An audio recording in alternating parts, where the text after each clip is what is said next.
मेरी अमीर आंट ने कभी सोचा भी नहीं था कि उनके एक फैसले का अंजाम इतना खौफनाक होगा। वो बस मुझे साउथ ईस्ट एशिया भेजना चाहती थी ताकि मुझे थोड़ी तमीज सिखाई जा सके और मैं उनके लाडले रीस के साथ मिलजुल कर रहना सीख जाऊं। लेकिन उनके उस एक फैसले ने ये पक्का कर दिया कि जो लड़का हमेशा उनके आसपास घूमता रहता था वो वापस कभी नहीं लौटेगा। मुझे इलेक्ट्रिक शॉक दिए गए, मेरी टांगे तोड़ दी गई, मुझे एक पिंजरे में जंगली जानवरों से लड़ने पर मजबूर किया गया और ये सब डार्क वेब पर लाइव स्ट्रीम किया जा रहा था। मेरी नसों पर पता नहीं कौन सी ड्रग इंजेक्ट की गई और जैसे ही मैं जरा भी विरोध करता वो धमकी देते कि मुझे समंदर में फेंक कर मछलियों का खाना बना देंगे। एक महीना बीत गया, फिर मिसिस शॉ का फोन आया। उनकी हर बात में चिंता साफ सुनाई दे रही थी। मैंने अपने प्यारे बच्चे को कितने दिनों से नहीं देखा। कोल कहाँ है, उसे फोन दो। विवियन ने बिल्कुल कैजुअली जवाब दिया, वो बस टेंट्रम कर रहा है। मिसेस शॉ की आवाज तुरंत सख्त हो गई। कोल वो उस फैमिली का एयर है, उसे किस तमीज की ट्रेनिंग की जरूरत है। जब उसके पेरेंट्स ने उसे हमारे भरोसे छोड़ दिया था तब उन्हें अपना पूरा बिजनेस एम्पायर भी हमें सौंप दिया था। उन्होंने हम पर भरोसा किया था हम उसकी हिफाजत करेंगे। कोल ने अपनी जिंदगी में कभी तकलीफ का एक दिन तक नहीं देखा और अब तुम उसे ये सब झेलने के लिए भेज रही हो, वो कैसे हैंडल करेगा। मिसेस शॉ कुछ पल के लिए रुक गई। जब उन्होंने दोबारा बोला उनका लहजा बहुत सीरियस था। मुझे पता है कि रीस तुम्हारे लिए कितना इम्पोर्टेंट है, लेकिन उसकी वजह से कोल को तकलीफ मत दो।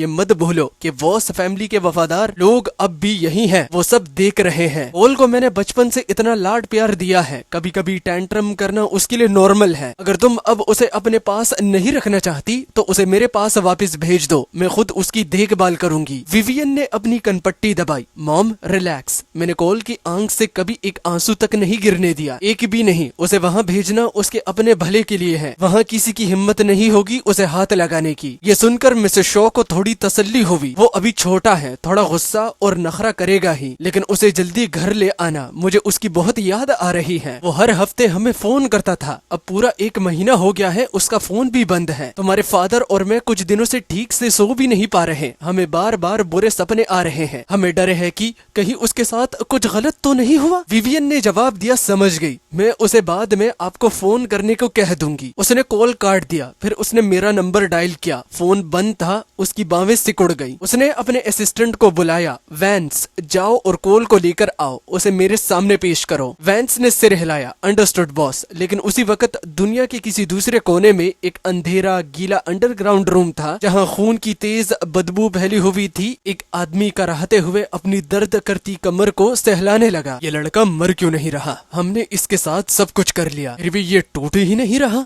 ऐसे में इसे मछलियों का कैसे खिलाएंगे? मैं सालों से यहाँ हूँ, लेकिन इतना मुश्किल से मरने वाला प्रीटी बॉय कभी नहीं देखा। कोई और होता तो अब तक 100 बार मर भी चुका होता। मैं जमीन पर पड़ा था। मेरे शरीर का एक एक इंच नीला, सूजा हुआ और जख्मी था। मेरी टांग पर लगी गोली का घाव बुरी तरह इन्फेक्ट हो चुका था। दर्द मेरे शरीर में आग की तरह दौड़ रहा था। स्क्वाड लीडर हॉक दीवार से टेक लगाया खड़ा था। उसके होंठों के बीच सिगरेट लटक रही थी और वो सब कुछ मजे से देख रहा था। उसके पास गोल्डन ब्रांच जोन की मैनेजर लिली आगे बढ़ी। हॉक, ये अब ज्यादा देर नहीं बचेगा, इसे मुझे बेच दो। ऊपर बैठे लोगों को इसी तरह का एंटरटेनमेंट पसंद है। जिंदा हो या मुर्दा, ये अभी भी प्रेशर बनाने के काम आ सकता है। हॉक ने सुस्त अंदाज में सिर हिलाया। ठीक है। लिली ने तुरंत कुछ मर्सिनरीज को इशारा किया। उन्होंने मुझे जमीन से घसीट कर उठाया और रूम से बाहर ले गए। सबके चले जाने के बाद लिली अंडरग्राउंड रूम के एक कोने में गई। सर, मैंने सब कुछ आपके कहने के मुताबिक किया। मेरे आदमियों ने उसे बुरी तरह पीटा, लेकिन वो लड़का कुछ और ही है, अभी तक सांस ले रहा है। चिंता मत कीजिए, आगे जो होगा वो मौत से भी बदतर होगा। तभी रीस अंधेरे से बाहर आया। उसने धीमी आवाज में कहा, गुड वर्क। अगर तुम्हें यहाँ आगे बढ़ना है तो तुम जानती हो तुम्हें क्या करना है। लिली ने जल्दी से सिर हिलाया। ये सब मेरा आइडिया था, इसमें आपका नाम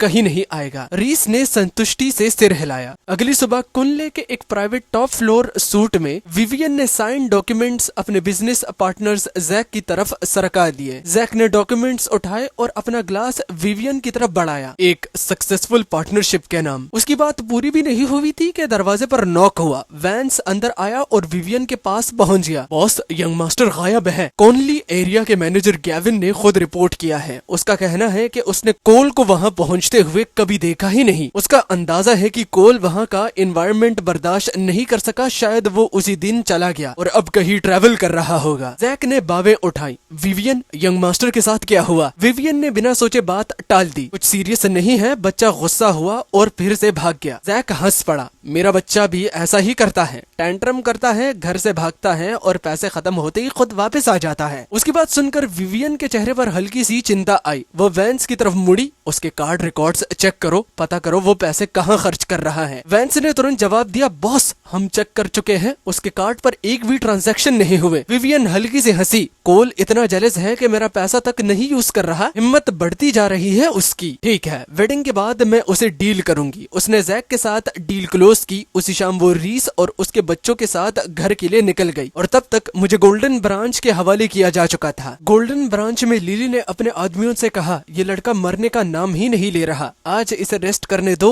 कल इसे वाटर सेल में भेजना। 2 मर्सिनरीज आगे बढ़े। उन्होंने मुझे दोनों तरफ से पकड़ा, हथकड़ी लगाई और ऊपर लटका दिया। मेरे पैरों की सिर्फ उंगलियां मुश्किल से जमीन को छू रही थी। मेरे पीछे 4 और आदमी बिल्कुल इसी तरह लटकाए गए थे। लिली ने अपना फोन निकाला और कैमरा हम पांचों की तरफ कर दिया। लाइव स्ट्रीम शुरू हो गई। हमारे बड़े स्पेंडर्स, तुम सबको एक्साइटमेंट पसंद है ना? आज रात हम तुम्हारे लिए कुछ अलग लाए हैं। तुम इतना ज्यादा पैसा खर्च करोगे, पनिशमेंट उतनी ही ज्यादा खतरनाक होगी। तो चलो शुरू करते हैं। उसकी बात खत्म होते ही मेरी प्रोफाइल पर एक चमकदार गोल्डन स्पोर्ट कार इफेक्ट आया। उसी पल मेरे शरीर का हर गांव धर से जल उठा। मेरा पूरा जिस्म झटके से अकड़ गया। लाइव चैट पागल हो गई। इसकी चीखों का पैसा वसूल है, रुकना मत और करो। गिफ्ट्स बिना रुके आते रहे। हर गिफ्ट के साथ टॉर्चर और ज्यादा बढ़ता गया। मुझे लग रहा था कि 1 सेकंड और सहने से बेहतर मौत होगी। 10वें राउंड तक पहुंचते पहुंचते मैं कैमरा की तरफ झपट्टा और चीखा, मेरा नाम कोल वोस है, मैं विवियन का नेफ्यू हूँ, उसे यहाँ बुलाओ, उसे बोलो कि मुझे बचाए, वो तुम्हें जितना पैसा चाहिए देगी। मेरी बात पूरी भी नहीं हुई थी कि एक मर्सेनरी ने मेरी तरफ लपका। उसका मुक्का मेरे पेट पर इतनी जोर से लगा कि मेरी चीख गले में ही दब गई। लाइव स्ट्रीम तुरंत बंद कर दी गई और फिर दोबारा पिटाई शुरू हो गई। मेरे साथ लटकाए गए बाकी लोगों को भी नहीं बख्शा गया। लिली ने हम सबको नीचे देखते हुए कहा, आज के बाद अगर किसी ने एक भी ड्रामा किया तो पनिशमेंट सबको मिलेगी। देखते हैं ज्यादा मजबूत क्या है, मेरी बैटन या तुम्हारी जीने की जिद। वो अपनी टीम के साथ बाहर चली गई। लोहे का दरवाजा जोर से बंद हो गया। मेरे पास लटका एक आदमी गुस्से में बोल पड़ा, तुम्हारा दिमाग खराब है क्या? लाइव स्ट्रीम पर ऐसे हरकत करके हम सबको मरवाना चाहते हो? मैंने खून थूका लेकिन अपनी बात पर टिका रहा। मैं कोल वोस हूँ, विवियन मेरी आंट है, मैं झूठ नहीं बोल रहा। बाकी सब जोर जोर से हंसने लगे। हाँ हाँ बिल्कुल, और हम सब राजा महाराजा हैं। विवियन ने अभी जैक के साथ डील क्लोज की है और कुंडली छोड़ दिया है। वो घर जाकर शादी कर रही है। अगर तुम सच में उसके नफियो होते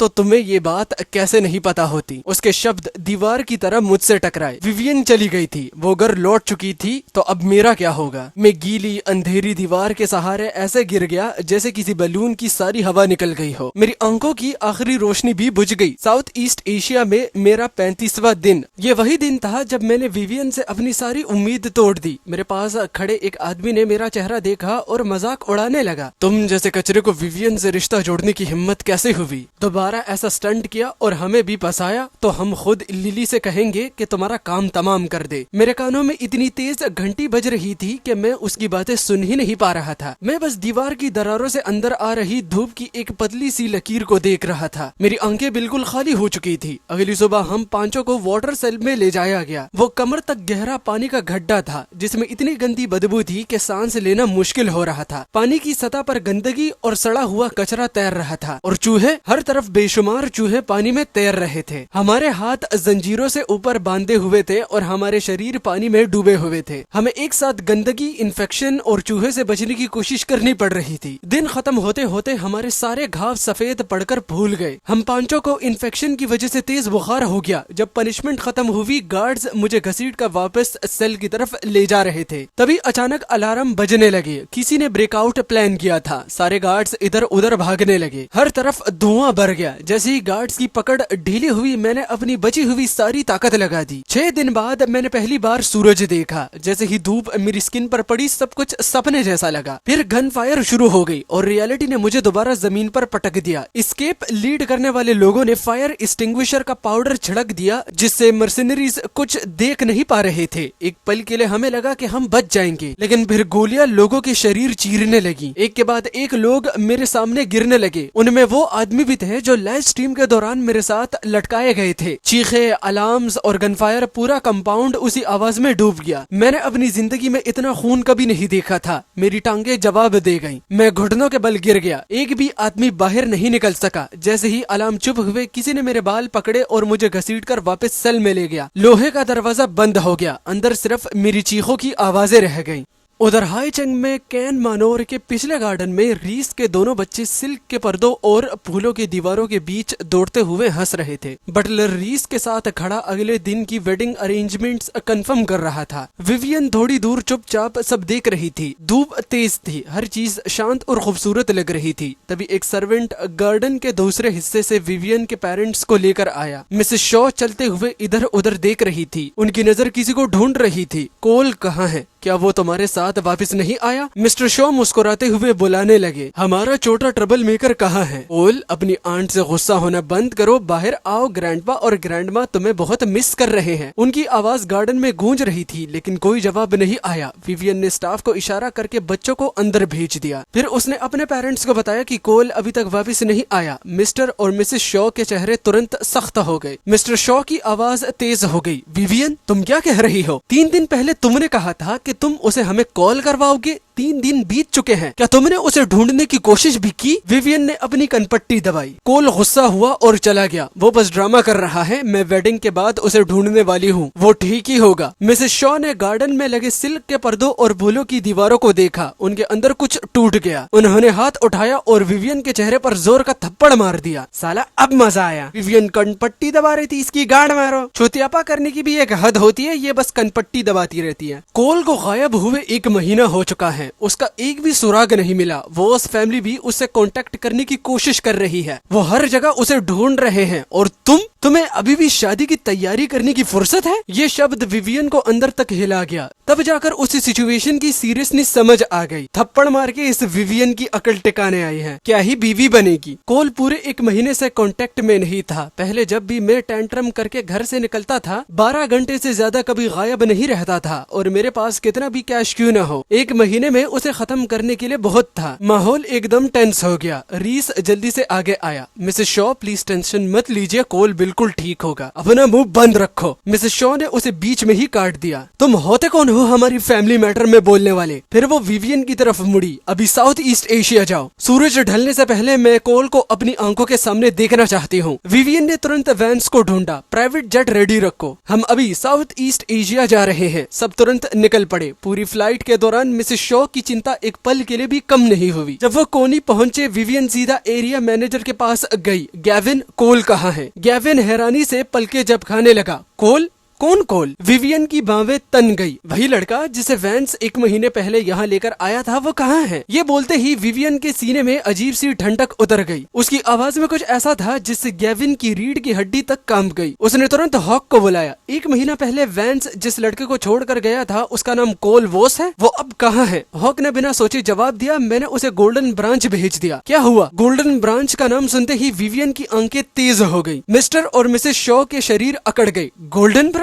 वो जगह जिसे धरती का नर्क कहा जाता था। उन दीवारों के अंदर इंसानियत नाम की कोई चीज भी नहीं है। लोगों के साथ जानवरों से भी बदतर सुलूक होता था। गोल्डन ब्रांच वो जगह थी जहाँ इंसान को समझ आता था कि मौत एक रहमत होती है, लेकिन वो रहमत भी उसे नसीब नहीं होती। विवियन के अंदर का डर तेजी से बढ़ने लगा। वो बस कोल को एक लेसन सिखाना चाहती थी। वो गोल्डन ब्रांच कैसे पहुंच गया? कोल ने अपनी जिंदगी में कभी ऐसी चीज नहीं देखी थी। अगर वो मेंटली ट्रॉमेटाइज हो गया तो सोचने का वक्त नहीं था। सब तुरंत गोल्डन ब्रांच लॉन्च के लिए निकल पड़े। रात होने वाली थी। बीस्ट एरिया के अंदर से भीड़ के चीयर करने की आवाजें आ रही थी। जैसे ही वो लोग अंदर गए, खून की बदबू दीवार की तरह उनसे टकराई। स्टैंड्स में बैठे अमीर और पावरफुल लोग चमकती आंखों से पिंजरे के अंदर का शो देख रहे थे। पिंजरे के अंदर एक आदमी भूखे भेड़ियों के झुंड से बचने की कोशिश कर रहा था। जैसे ही विवियन एरिया में दाखिल हुई, पूरी जगह खामोश हो गई। भीड़ बिना कुछ कहे उसके लिए रास्ता छोड़ने लगी। वो एक एक कदम आगे बढ़ती गई और फिर उसने बीस्ट केज के अंदर देखा। एक आदमी जंजीरों में बंधा अकेला भेड़ियों का सामना कर रहा था। वो ऐसा लग रहा था जैसे उसे खून के तालाब से खींचकर बाहर निकाला गया हो। उसकी पीठ एंट्रेंस की तरफ थी। विवियन उसका चेहरा नहीं देख पा रही थी, लेकिन उसका दिल पहले ही जोर जोर से धड़क रहा था। लीडर वुल्फ ने जोर से गुर्राया। वो आदमी बचने के लिए एक तरफ कूदा, फिर वो मुड़ा। विवियन ने उसका चेहरा देखा। कोल। उसका दिल जैसे एक पल के लिए रुक गया हो। वो सांस लेना भूल गई। उसके दिमाग में बस एक ही सवाल था, कोल यहाँ कैसे हो सकता है। जिस पल विवियन शौक में जमकर खड़ी थी, लीडर वुल्फ कोल की तरफ झपटा। सोचने का वक्त नहीं था। विवियन ने वैंस की होल्स्टर से गन खींच ली। एक गोली चली, लीडर वुल्फ जमीन पर गिर गया। फिर एक के बाद एक गोली चली। केज के सारे भेड़िए मार दिए गए। मैंने गोलियों की आवाज सुनकर ऊपर देखा और वो वहाँ थी। विवियन मेरे ऊपर बने प्लेटफॉर्म पर खड़ी थी। हमारी नजरें मिली। जो टेंशन में पिछले 36 दिनों से अपने अंदर दबा कर बैठा था, वो आखिरकार टूट ही गई। मेरे टांगों ने जवाब दे दिया और मैं जमीन पर गिर पड़ा। मेरे शरीर पर मौजूद हर घाव विवियन को एक ऐसे झटके की तरह लगी जिसे वो सह नहीं पा रही थी। उसने मेरी तरफ बढ़ने की कोशिश की, लेकिन उसके पैर हिले ही नहीं। जिस इंसान को उसने अपनी पूरी जिंदगी प्रोटेक्ट किया था, तेरी बैंड की पूरी जिंदगी का टर पर इसी 36 दिनों में बेचारे पर निकाल दिया। बड़ी आई पूरी जिंदगी प्रोटेक्ट करने वाली। इसको बीवी तो बिल्कुल भी मत बनने देना भाई। उसकी ये हालत कैसे हो गई। कोल, मिस्टर और मिसेस शो ने भी मुझे देख लिया। उनके दिल टूट गए। वो विवियन को पीछे छोड़कर सीधा केज की तरफ भागे। मिसेस शो केज के पास पहुंची भी नहीं थी कि खून की बदबू उनसे टकराई। उनका त्राह निकल गया। केज पर मजबूत ताला लगा हुआ था। वो उसे खोल नहीं पा रहे थे। मिस्टर शो पलटे और गुस्से से चीखे, विवियन तुम वहाँ खड़ी खड़ी क्या देख रही हो, इनसे केज खुलवाओ। अपनी फादर की आवाज सुनकर विवियन होश में आई। उसने हाथ उठाकर ऑर्डर दिया, केज खोलो। दरवाजा खुल गया। मिसेस शो ने केज के अंदर का मंजर देखा। फ्लोर इतने लंबे समय से खून में भीगा हुआ था कि उसका रंग गहरा लाल हो चुका था। मेरी रीढ़ की हड्डी इतनी साफ नजर आ रही थी जैसे वो मेरी स्किन को फाड़कर बाहर आ जाएगी। मिसेस शो की आंखें लाल हो गई। वो तुरंत केज के अंदर दौड़ी। उन्होंने अपना आउटर कोट उतार कर मेरे ऊपर डाल दिया और मुझे अपनी बाहों में खींच लिया। उनकी आवाज इतनी कांप रही थी कि शब्द मुश्किल से निकल रहे थे। कोल,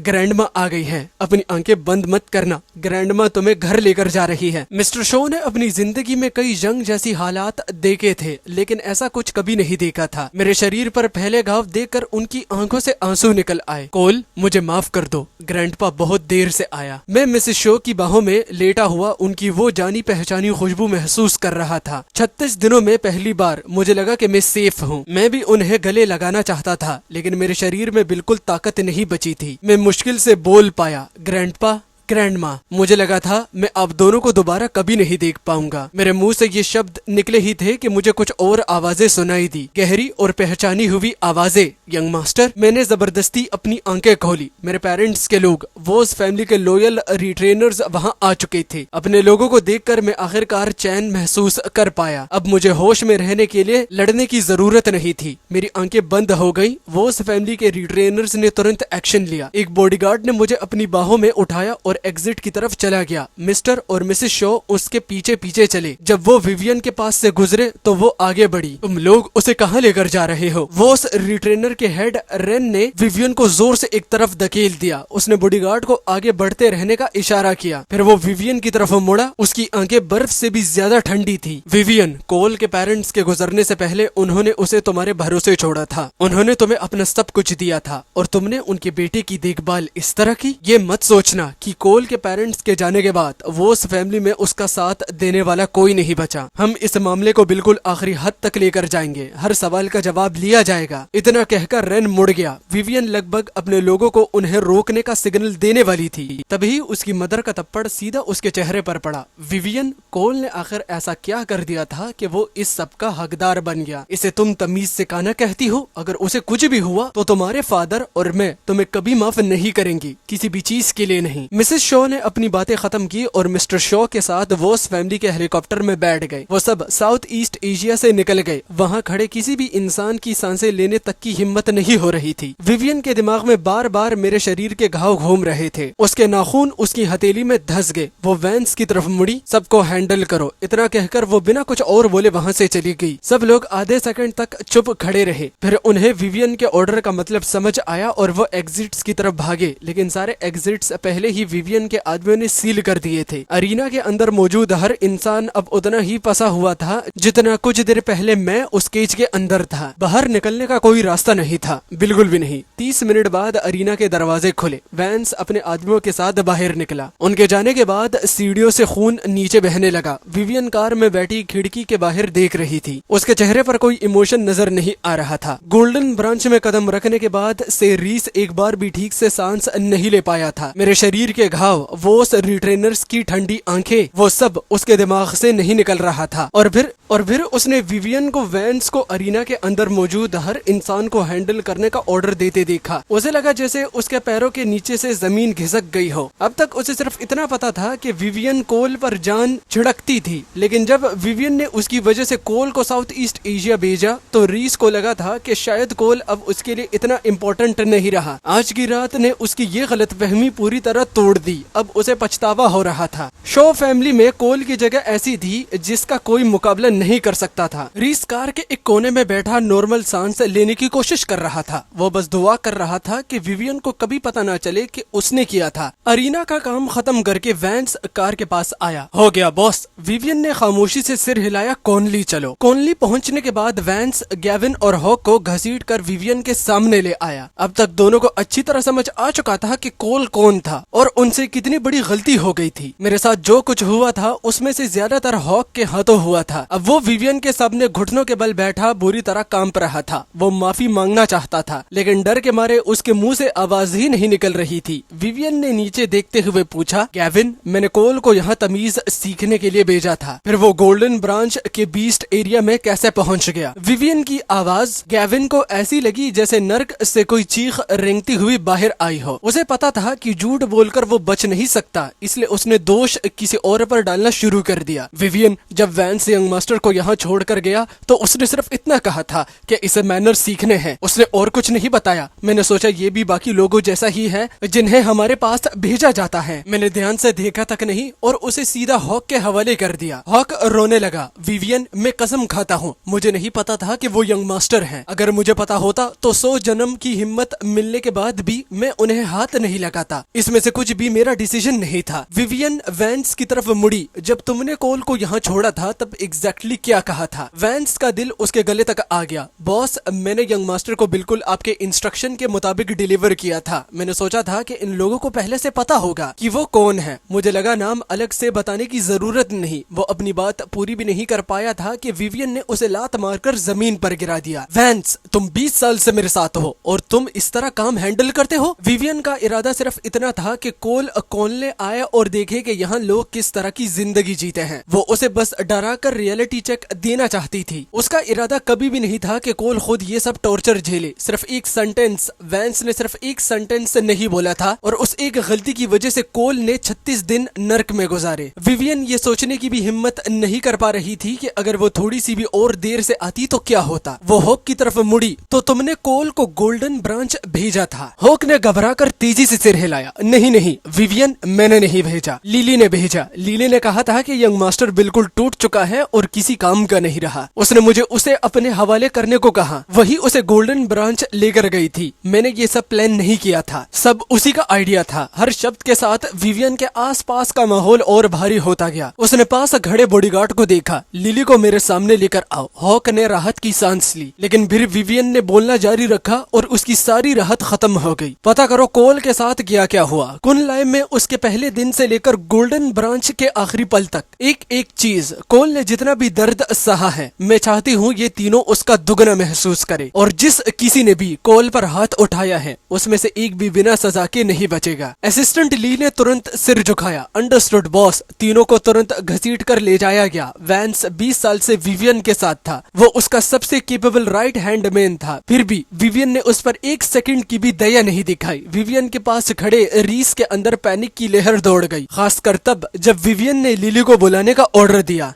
अरीना में जो कुछ हुआ था उसकी खबर मिलते ही लिली ने अपना सामान उठाया और भागने की कोशिश की, लेकिन वो ज्यादा दूर नहीं जा सकी। बॉडीगार्ड्स ने उसे रास्ते में ही पकड़ लिया। अब वो विवियन के सामने घुटनों के बल बैठी थी। उसका चेहरा कागज की तरह सफेद था। विवियन, मैं कसम खाती हूँ, मुझे नहीं पता था कि वो यंग मास्टर हैं। प्लीज मुझे जाने दीजिए। बोलते हुए उसकी आंखें रीस की तरफ गई। वो उसे मदद की भीख मांग रही थी। रीस के अंदर अलार्म बज उठा। उसने बहुत हल्का सा सिर हिलाया और बिना आवाज के कहा, मैं संभाल लूंगा। लिली ने मुश्किल से खुद को संभाला। उसकी रीस का नाम लेने की हिम्मत नहीं हुई। उसे डर था कि विवियन रीस को कितना पसंद करती है। अगर लिली ने रीस को दोष दिया तो शायद विवियन उसे झूठ बोलने वाली समझकर वही मार डालेगी। इसलिए वो बस एक ही बात दोहराती रही। उसे नहीं पता था कि कॉल कौन है। प्लीज उसे जाने दीजिए। विवियन उसकी बात सुनकर थक गई। उसने बॉडीगार्ड्स को इशारा किया। लिली को घसीटकर बाहर ले जाया गया। लिली के जाने के बाद रीस बोला, विवियन, मुझे लगता है ये लोग अभी भी कुछ छुपा रहे हैं। तुम पूरा दिन भागती रही हो, जाओ थोड़ा रेस्ट करो, बाकी सब मुझ पर छोड़ दो। विवियन के चेहरे पर थकान साफ नजर आ रही थी। उसने अपनी कनपट्टी दबाई। मुझे एक कॉल करनी है। अगर तुम नीचे जाना चाहते हो तो अपने साथ बॉडीगार्ड लेकर जाना। ज्यादा देर मत रुकना। तुम्हारा स्टमक वीक है, वरना तुम्हें नाइटमेयर्स आएंगे। रीस ने सिर हिलाया। उसके जाने के बाद विवियन ने अपनी मदर को फोन किया। काफी देर तक रिंग जाने के बाद कॉल उठी। कॉल कनेक्ट होते ही विवियन ने पूछा, माँ कॉल कैसा है? मिसेस शो की आवाज भारी और टूटी हुई थी। वो रो रही थी। उसके शरीर में कई फ्रैक्चर्स हैं। उसके घाव बुरी तरह इन्फेक्टेड हो चुके हैं। बहुत गहरे कट्स हैं। उसकी काल्व से मांस का एक पूरा टुकड़ा काट कर निकाला गया है। उसके शरीर का एक भी हिस्सा ऐसा नहीं है जो जख्मी ना हो। डॉक्टर ने कहा है कि अगर 1 घंटा और लेट हो जाते तो वो मर चुका होता। विवियन, मुझे बताओ, कॉल ने आखिर ऐसा क्या कर दिया था कि तुमने उसे वहाँ भेज दिया? ये सवाल विवियन पर मुक्के की तरह लगा। उसकी सांस अटक गई। उसके सीने में धीमा लेकिन गहरा दर्द फैल गया। उसने कोई जवाब नहीं दिया। उसने अपनी मदर को सच नहीं बताया। ये सब रीस की वजह से हुआ था। रीस ही वो वजह था जिसके कारण कोल को वहाँ भेजा गया था। विवियन अपनी मदर को जानती थी। अगर मिसेस शो को पता चल जाता तो वो बिना सोचे एक पल में ही रीस को बीच से फाड़ देती। कोल पहले ही रीस की वजह से बहुत कुछ सह चुका था। विवियन अभी रीस को उसके बीच में फंसने देना नहीं चाहती थी, कम से कम अभी नहीं। विवियन की खामोशी ने मिसेस शो को लगभग सब कुछ बता दिया था। तुम्हें कुछ कहने की जरूरत नहीं है, मैं खुद पता लगा लूंगी। अगर वॉस फैमिली तुम्हारे पीछे आती है तो हम उनके रास्ते में नहीं आएंगे। अपनी गलती खुद संभालना। मिसेस शो ने कॉल काट दिया। फिर उन्होंने कॉल के मेडिकल रिकॉर्ड्स, हर घाव और हर निशान की फोटोज खींचकर विवियन को भेज दी। विवियन ने फोटोज देखी। अपनी जिंदगी में पहली बार उसे समझ आया कि ऐसा दर्द क्या होता है जिसमें इंसान सांस तक नहीं ले पाता। काफी देर के बाद उसने फोन रख दिया। फिर वो तेज और मजबूत कदमों से कुनलाई के अंडरग्राउंड एरिया की तरफ चल पड़ी। बिल्डिंग के दूसरे हिस्से में रीस ने आखिरकार बॉडीगार्ड को बाहर भेज दिया था। अब रूम में सिर्फ वो और लिली थे। लिली को हवा में लटकाया गया था। उनके दोनों हाथ कलाइयों से ऊपर बांधे हुए थे। उसके शरीर पर चाबुक के नए निशान थे। अपनी बची हुई ताकत से उसने रीस की तरफ देखा। सर, ये मेरा आइडिया नहीं था। मैंने वही किया जो आपने मुझे करने को कहा था। प्लीज मुझे यहाँ से निकाल लीजिए। मैं कसम खाती हूँ, मैं किसी से एक शब्द नहीं कहूंगी। रीस की आंखों में कुछ ठंडा सा उभरा। उसके होंठों के कोने पर हल्की सी मुस्कान आई। लिली, सबसे भरोसेमंद खामोशी एक मुर्दे की होती है। उसने गन उठा ली। वो ट्रिगर दबाने ही वाला था कि आयरन डोर को लात मारकर खोल दिया गया। विवियन अंदर आई। रीस, मैंने तुम्हारी वजह से कोल को साउथ ईस्ट एशिया भेजा, लेकिन तुम्हारे लिए इतना भी काफी नहीं था। तुमने मेरी पीठ पीछे जाकर उस पर हाथ उठाया। विवियन की आवाज सुनते ही रीस का पूरा शरीर अकड़ गया। उसके हाथ पैर ठंडे पड़ गए। गन उसके हाथ से गिर गई। उसका दिमाग बिल्कुल खाली हो गया। वो एक भी ठीक थॉट फॉर्म नहीं कर पा रहा था। अगले ही पल विवियन उसके बिल्कुल सामने थी। उसने रीस का जबड़ा अपनी उंगलियों से पकड़ लिया। उसकी आवाज बर्फ की तरह ठंडी थी। तुमने ऐसा क्यों किया? दर्द ने रीस को होश में ला दिया। उसने विवियन की कलाई पकड़ ली। उसकी आंखों के कोने लाल हो गए। विवियन, तुम गलत समझ रही हो। मैं कैसे कोल को नुकसान पहुंचा सकता हूँ? मैं बस ये पता करने नीचे आया था कि और कौन कौन इन्वॉल्व था। ये मुझ पर झूठा इल्जाम लगाने लगी है। मेरा टेम्पर लूज हो गया। मुझ पर ट्रस्ट करो। विवियन की पकड़ और टाइट हो गई। उसकी गहरी आंखें सिकुड़ गई। ठीक है, मैं तुम्हारी तरफ से पूछ लेती हूँ। उसने रीस को एक तरफ धकेल दिया। फिर वो लिली की तरफ मुड़ी। मैं तुम्हें एक मौका दूंगी। जो कुछ भी हुआ उसकी एक एक डिटेल मुझे बताओ। सच बता दिया तो मैं तुम्हें जिंदा छोड़ दूंगी। लिली का चेहरा बिल्कुल सफेद पड़ गया। वो सिर से पैर तक कांप रही थी। उसने फ्लोर पर पड़े रीस को देखा। फिर उसने अपना फैसला कर लिया। विवियन, ये रीस था। इसी ने ही मुझे ये सब करने को कहा था। इसी ने ही कहा था कि यंग मास्टर ने इसे नाराज कर दिया है। इसी ने ही मुझे कोल को ले जाकर असली लेसन सिखाने को कहा। उसके बाद मुझे इंश्योर करना था कि कोल इस दुनिया से हमेशा के लिए गायब हो जाए। रीस ने यह भी प्रॉमिस किया था कि काम होने के बाद वो गोल्डन ब्रांच मुझे दे देगा। आप मेरी बात वेरीफाई कर सकती हैं, मैं झूठ नहीं बोल रही, मैं आपसे झूठ बोलने की हिम्मत नहीं कर सकती। मैंने सब कुछ बता दिया है, प्लीज मुझे जाने दीजिए। मैं इतनी दूर चली जाऊंगी कि आप मुझे देख भी नहीं पाएंगे। मैं कभी आपके या यंग मास्टर के पास नहीं आऊंगी। ये शब्द सुनते ही रीस के चेहरे का सारा रंग उड़ गया। अब सब खत्म हो चुका था। विवियन ने अपने सीने में उबल रहे गुस्से को जबरदस्ती दबा लिया। अंडरग्राउंड रूम में मुर्दों जैसी खामोशी छा गई। दूर कॉरिडोर से गैविन और हॉक की हल्की चीखें सुनाई दे रही थी। काफी देर की खामोशी के बाद विवियन बोली, जरूर हम तुम्हें अच्छी तरह विदा करेंगे। उसकी बात खत्म होते ही आदमियों का एक ग्रुप रूम में आया। उनके अपर बॉडी पर कपड़े नहीं थे, उनके हाथों में अलग अलग टूल्स थे।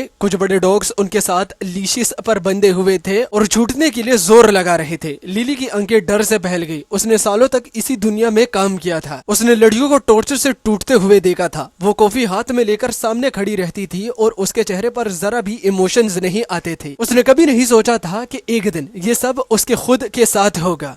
विवियन, मुझे पता है मुझसे गलती हुई है। मैं यंग मास्टर के लिए कुछ भी करूंगा, कुछ भी, बस प्लीज मुझे जाने दीजिए। उसकी भीख एक तेज चीख में बदल गई। एक बॉडीगार्ड की गोली उसकी थाई को चीर कर निकल गई। विवियन ने उसकी तरफ नीचे देखा। तुम्हारी औकात क्या है और तुम्हारी हिम्मत कैसे हुई उसका नाम लेने की? तुम्हें बीस्ट फाइट देखना बहुत पसंद है ना, तो अब खुद एक्सपीरियंस करो, वो भी पिंजरे के अंदर होकर। विवियन ने अपना हाथ उठाया। आदमी तुरंत लिली की तरफ बढ़े। उसकी चीखों से पूरा अंडरग्राउंड रूम गूंज उठा। रीस ये सब देख रहा था और उसका पेट उलटने लगा। पिछले कुछ महीनों में विवियन ने उस पर इतनी मेहरबानी दिखाई थी कि वो लगभग भूल ही गया था। लेडी ऑफ हेल सिर्फ एक टाइटल नहीं था जो वो किसी के साथ नरम होते ही उतार देती, और ये तो बस शुरुआत थी। लिली के साथ आगे जो होने वाला था वो इससे भी ज्यादा खौफनाक था, बहुत ज्यादा। रीस ने ये सोचने की हिम्मत नहीं की कि उसके अपने लिए क्या इंतजार कर रहा था, लेकिन उसे ज्यादा देर तक इस सवाल से भागने का मौका नहीं मिला। विवियन उसके सामने आ चुकी थी। उसने रीस को पकड़कर पैरों पर खड़ा किया और दोबारा पूछा, तुम कोल के पीछे क्यों पड़े? लिली की चीखें बिल्कुल उसके पास गूंज रही थी। रीस की रीढ़ में ठंडी लहर दौड़ गई। उसके हाथ पैर कमजोर पड़ने लगे। विवियन, मैं कोल के साथ ऐसा कैसे कर सकता हूँ? मुझे तो पता भी नहीं था कि वो वही है। हम इतने लंबे समय से साथ हैं, मुझ पर भरोसा करो। लिली झूठ बोल रही है, वो अपना दोष मुझ पर डाल रही है। विवियन की पकड़ धीरे धीरे हल्की होती गई, लेकिन उसकी काली आंखों में जल रहा गुस्सा जरा भी कम नहीं हुआ। रीस के मुंह से झूठ निकलते ही वो समझ गई थी, फिर भी वो उसे एक आखिरी मौका देना चाहती थी। तुम दुनिया में किसी को भी हाथ लगा सकते हो, लेकिन कोल वो एक लाइन है जिसे तुम कभी क्रॉस नहीं कर सकते। मैं इस पूरे मामले की इन्वेस्टिगेशन करूंगी। अगर मुझे पता चला कि तुम इन्वॉल्व थे तो तुम जानते हो उसके बाद क्या होगा। रीस ने मुश्किल से थूक निकला। उसने एक शब्द भी नहीं कहा। विवियन बॉडीगार्ड्स के साथ बाहर निकल गई। अंडरग्राउंड लेवल पर जाते वक्त वो उस आयरन केज के पास से गुजरे जिसमें गैविन, हॉक और वैंस बंद थे। सिर्फ 2 घंटे हुए थे, लेकिन तीनों की हालत ऐसी हो चुकी थी उन्हें पहचाना मुश्किल था। वेंस का मुंह खून से भरा था। उसके उखाड़े गए दांत उसके पैरों के पास पड़े थे। उसके शरीर का मांस सर से पैर तक फटा हुआ था, जैसे किसी इंसान को अंदर से बाहर कर दिया गया हो। गैविन के सारे नाखून उखाड़ दिए गए थे। उसके दोनों हाथ खून से भरे और कच्चे हो चुके थे। उन्हें दबाकर मिर्च वाले पानी में डुबाया जा रहा था। वो दर्द में अपने दांत बिंच रहा था। उसके एक हाथ को अब भी सड़ा हुआ मांस उसके मुंह में ठूसने के लिए मजबूर किया जा रहा था। रीस का पेट बुरी तरह घूम गया, लेकिन उसने अपने पास खड़ी विवियन की तरफ देखा और सब कुछ अंदर ही रोक लिया। विवियन बिल्कुल स्टिल खड़ी थी। वो गैविन और हॉक को बिना पलक झपकाए देख रही थी। उनकी चीखें लगातार तेज होती जा रही थी। गैविन ने बार्स के पीछे से विवियन को देख लिया। उसके चेहरे पर आंसू और खून एक साथ बह रहे थे। विवियन, प्लीज,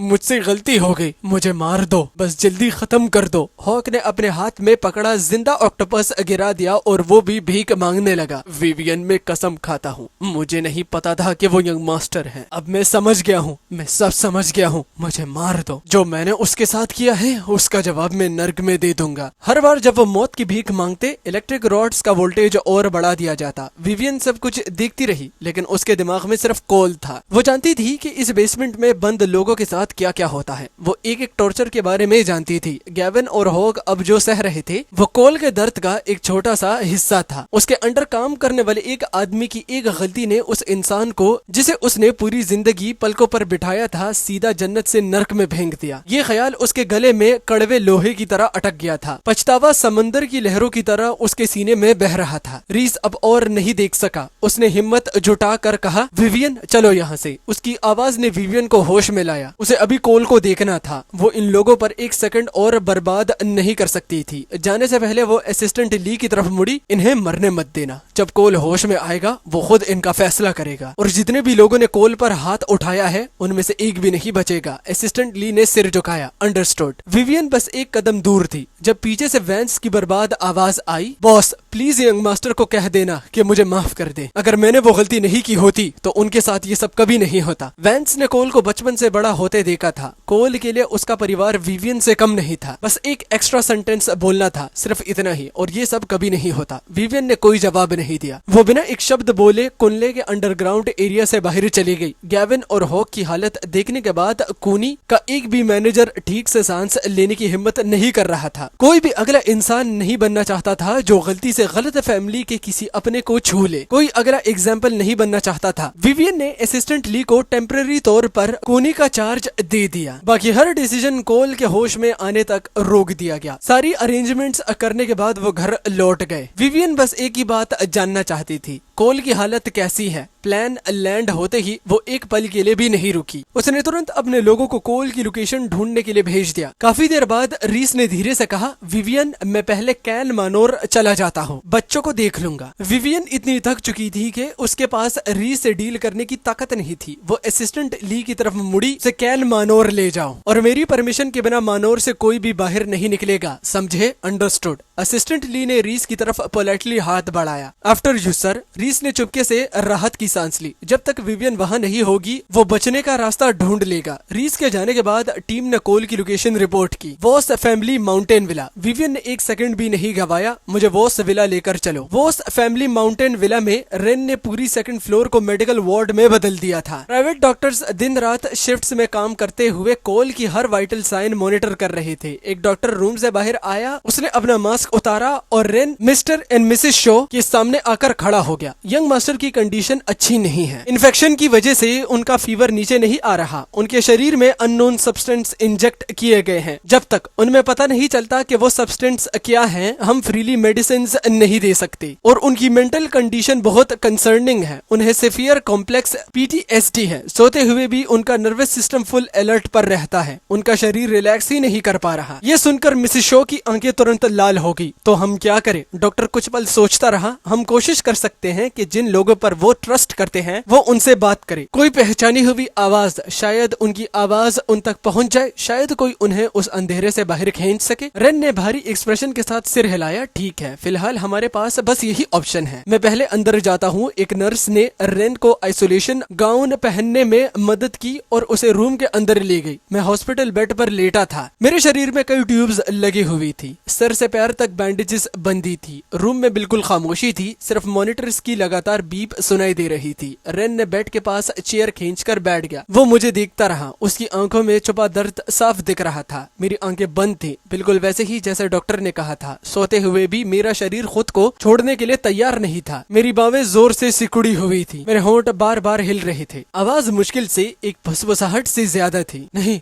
मुझे मत छुओ। विवियन मेरी आंट है, वो आएगी, वो मुझे लेने आ रही है। रेन ने कभी सोचा भी नहीं था कि वो फैमिली ने जिस लड़के को दुनिया की सबसे कीमती चीज की तरह पाला था, एक दिन उसकी ये हालत होगी। उसका सारा घमंड तोड़ दिया गया था। उसकी सेल्फ रिस्पेक्ट का एक टुकड़ा भी नहीं बचा था। सिर्फ बेइंतहा बेइज्जती, डर और बेबसी रह गई थी। रेन वो आदमी था जिसकी छाती के आर पार कभी स्टील रोड निकल गई थी, फिर भी उसने एक आवाज तक नहीं निकाली थी। उसने अपनी जिंदगी में कभी एक आंसू नहीं बहाया था, लेकिन अब वो खुद को रोक नहीं पाया। उसने मेरे हाथ के घाव से बचकर बहुत संभल कर मेरी उंगलियां पकड़ ली, इतनी नरमी से जैसे मैं छूते ही टूट जाऊंगा। कोल, मैं हूँ अंकल रैन। और इसी के साथ हमारा ये एपिसोड यहाँ पर ही समाप्त होता है। पहला पार्ट अगर आप लोगों को पसंद आया, और पसंद आएगा तो मुझे वीडियो की परफॉर्मेंस से पता चल जाएगा, तो पार्ट 2 कंफर्म। बताना कौन सा सीन आपको सबसे ज्यादा पसंद आया, कमेंट में मेंशन कर देना उस टाइम स्टैम्प को। आगे और भी स्टोरी रहती है, पूरी फुल स्टोरी है, लेकिन बहुत लंबी थी इसलिए मैंने इतनी ही बनाई। बाकी थैंक यू सो मच। 130 के सब्सक्राइबर्स हो गए हैं। मुझे अभी भी याद है कि बस 100 के ही हमने हिट किए थे और 30,000 और गेन कर लिए। बहुत शुक्रिया। और इसके अगले पार्ट में मिलते हैं। अगर मुझे लगा कि इसका अगला पार्ट आना चाहिए, वो भी वीडियो की परफॉर्मेंस को देखकर। ठीक है, वीडियो को लाइक करो और वीडियो को ज्यादा से ज्यादा शेयर करो, और चैनल पर नए हो तो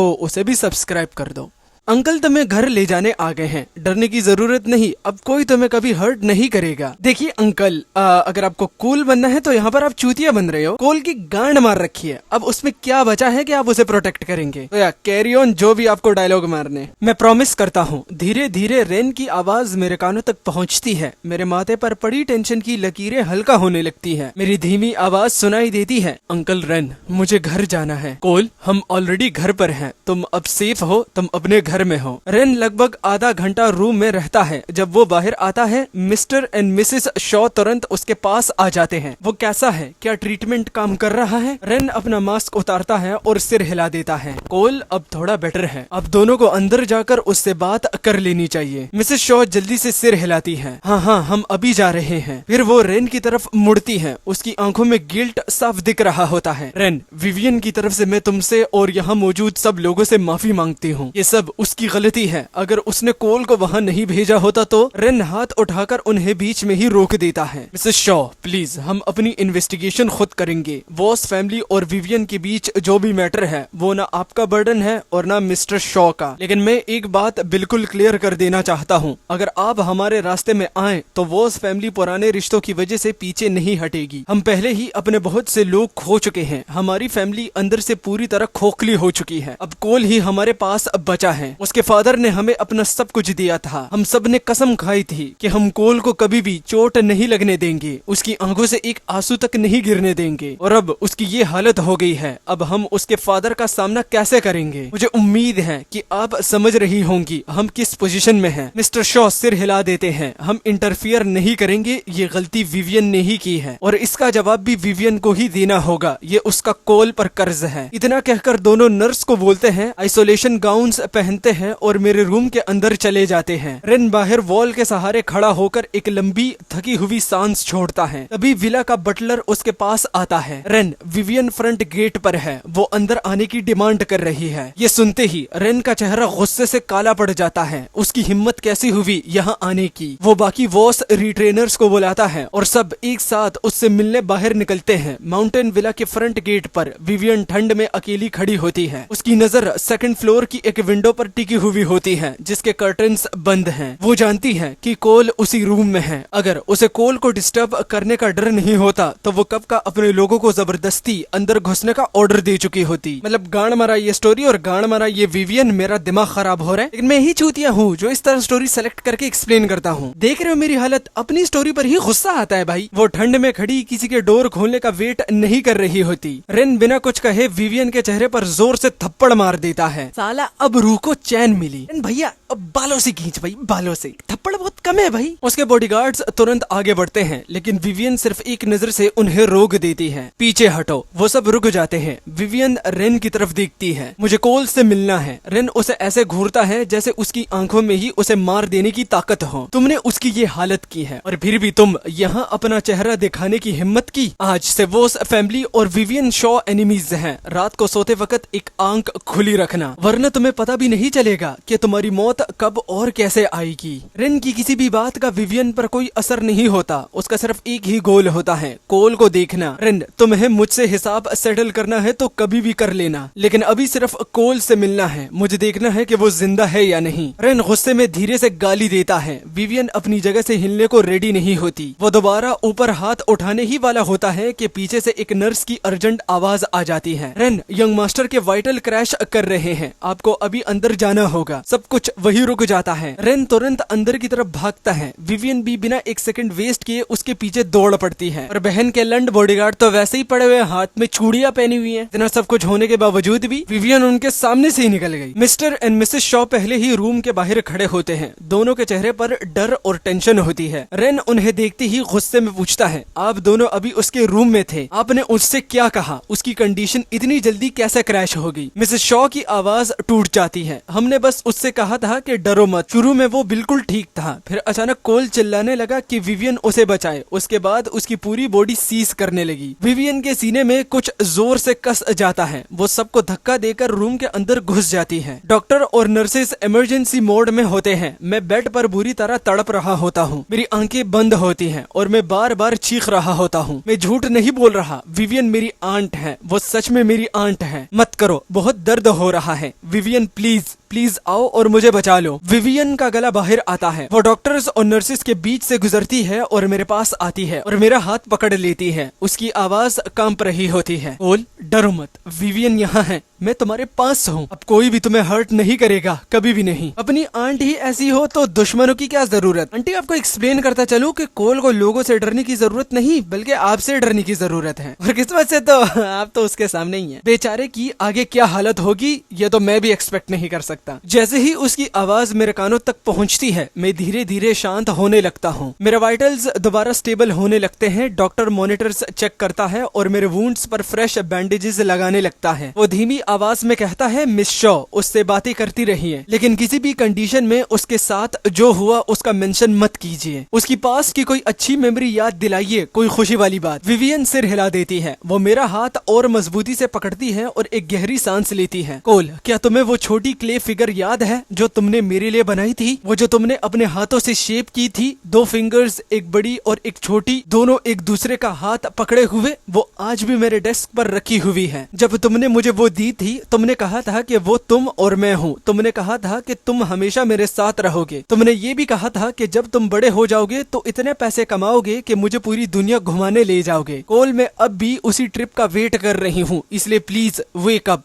प्लीज बस एक बार आंखें खोल दो। विवियन पास्ट की अच्छी मेमोरीज के बारे में बात कर रही थी और धीरे धीरे मेरी ब्रीदिंग स्टेबल होने लगती है। बिना होश में आए मेरी उंगलियां उसके हाथ को और टाइटली पकड़ लेती है। विवियन के आंखों में उम्मीद की एक हल्की सी चमक आ जाती है लेकिन तभी मैं अचानक अपना सिर जोर से दूसरी तरफ झटक देता हूँ। मेरे मुंह से एक तेज चीख निकलती है। नहीं विवियन, मुझे वापस मत भेजो। मैंने री पर पानी नहीं फेंका था, उसने खुद अपने ऊपर फेंका था। मैं सच बोल रहा हूँ। विवियन प्लीज मुझे मैनर्स सीखने के लिए वहाँ मत भेजो, बस मुझे जाने दो। मैं वॉस स्टेट वापस चला जाऊंगा। मैं तुम्हारी लाइफ से हमेशा के लिए दूर चला जाऊंगा, मैं प्रॉमिस करता हूँ। ये वर्ड्स मेरे मुंह से बार बार निकलते रहते हैं। जो कामनेस अभी रूम में आई थी वो एक ही पल में टूट जाती है। विवियन बिल्कुल फ्रीज हो जाती है। कुछ सेकंड्स तक वो समझ ही नहीं पाती कि उसने क्या सुना है। तो री ने मैनर्स सिखाने का बहाना बनाकर विवियन से कोल को कोलने भेजने के लिए कहा था और विवियन ने एक बार भी कोल से नहीं पूछा कि एक्चुअली हुआ क्या था। एक बार भी नहीं। विवियन वही खड़ी रहती है, उसमें आगे सोचने तक की हिम्मत नहीं होती। मेरी कंडीशन दोबारा क्रैश होने लगती है। डॉक्टर्स के पास अब किसी और बात का टाइम नहीं होता। वो विवियन को साइड में करता है। सेडेटिव्स रेडी रखो, एंटी इन्फेक्शन इंजेक्शंस भी। उसके वुंड्स दोबारा फ्लेयर अप कर रहे हैं। विवियन अपनी आंखों के सामने पूरा केओस देख रही थी। अपनी लाइफ में पहली बार उसे सच में डर लगता है। वो अब उस रूम में और नहीं रुक सकती। वो पलट कर बाहर निकल जाती है। हाँ, बंदे की गांड मारने की ताकत है लेकिन देखने की ताकत नहीं है। वाह विवियन वाह, क्या ही झाटू कैरेक्टर है भाई। लेकिन वो डोर से बाहर आती है और रेन उसका कॉलर पकड़ता है और उसे जोर से वॉल के अगेंस्ट स्लैम कर देता है। रूम के अंदर से मेरी क्राइज इतनी लाउड होती है कि मेरे मुंह से निकला एक एक वर्ड डोर के बाहर खड़े हर इंसान को क्लियरली सुनाई देता है। रेन को अपने कानों पर यकीन नहीं होता। ये सब सिर्फ एक ड्रिंक की वजह से हुआ। सिर्फ एक ड्रिंक गिरने पर विवियन ने कोल को सीधा जहन्नुम में भेज दिया। रेन के सीने में भरा गुस्सा अब कंट्रोल से बाहर हो रहा था। आखिर वो फट पड़ता है। तुम्हें एक ऐसा आदमी मिल गया जिससे तुम शादी करना चाहती थी, इसलिए कोल अचानक तुम्हारे लिए एक प्रॉब्लम बन गया और उसे हमारे पास वापस भेजने के बजाय तुमने उसे साउथ ईस्ट एशिया भेज दिया। अगर विवियन की जगह कोई और होता तो रेन इस वक्त सिर्फ वर्ड्स यूज नहीं कर रहा होता। लेकिन विवियन कुछ नहीं कहती। वो खुद को डिफेंड करने की कोशिश भी नहीं करती, एक वर्ड भी नहीं। आखिर मिसेस शो उन दोनों के बीच आ जाती है। बस करो रेन, कम से कम उन सालों की रिस्पेक्ट में जब हमने कोल को पाला था, अभी के लिए इसे यही छोड़ दो। मैं खुद पता लगाऊंगी कि एग्जैक्टली क्या हुआ था। आंटी जी, आपकी भी माँ का भरोसा और आपकी बेटी का भी माँ का भरोसा। चलो, आपको देखने सुनने की क्षमता तो है लेकिन समझने की क्षमता तो बिल्कुल भी नहीं है। बच्चा ऑलमोस्ट डेड बॉडी है। वो उस कंडीशन में उस मेमोरी को रिकॉल कर रहा है लेकिन आपकी बूढ़ी गांड की माँ की आंख अब एग्जैक्टली पता लगेंगी क्या, किस बारे में। गलती की जड़ कोई और है और आपस में तुम लोग लड़ रहे हो। अगर अंदर कोल ने जो कहा वो सच निकला तो मैं पर्सनली रीस को तुम्हारे हवाले कर दूंगी। उसके बाद तुम उसके साथ जो करना चाहो कर सकते हो। लेकिन विवियन अपनी मदर को रोक देती है। वो जमीन से उठती है और अपने होंठ के कोने से निकला खून साफ करती है। आप इस मैटर से दूर रहिए, मैं खुद इसे हैंडल करूंगी। वो अपने आसपास खड़े हर इंसान की आंखों में देखती है। रेन, वॉस, रिट्रेनर्स और बाकी सब। फिर वो क्लियरली कहती है, मैं किसी को प्रोटेक्ट नहीं करूंगी, कम से कम इस बार नहीं। अगर ये प्रूव हो गया कि सब मेरी गलती थी, अगर सच में मैं ही कोल की इस हालत की जिम्मेदार हूँ, तो मेरे लिए जो भी पनिशमेंट डिसाइड होगी मैं एक्सेप्ट करूंगी, चाहे वो मौत ही क्यों ना हो। इतना कहकर विवियन पलट जाती है और वहां से चली जाती है।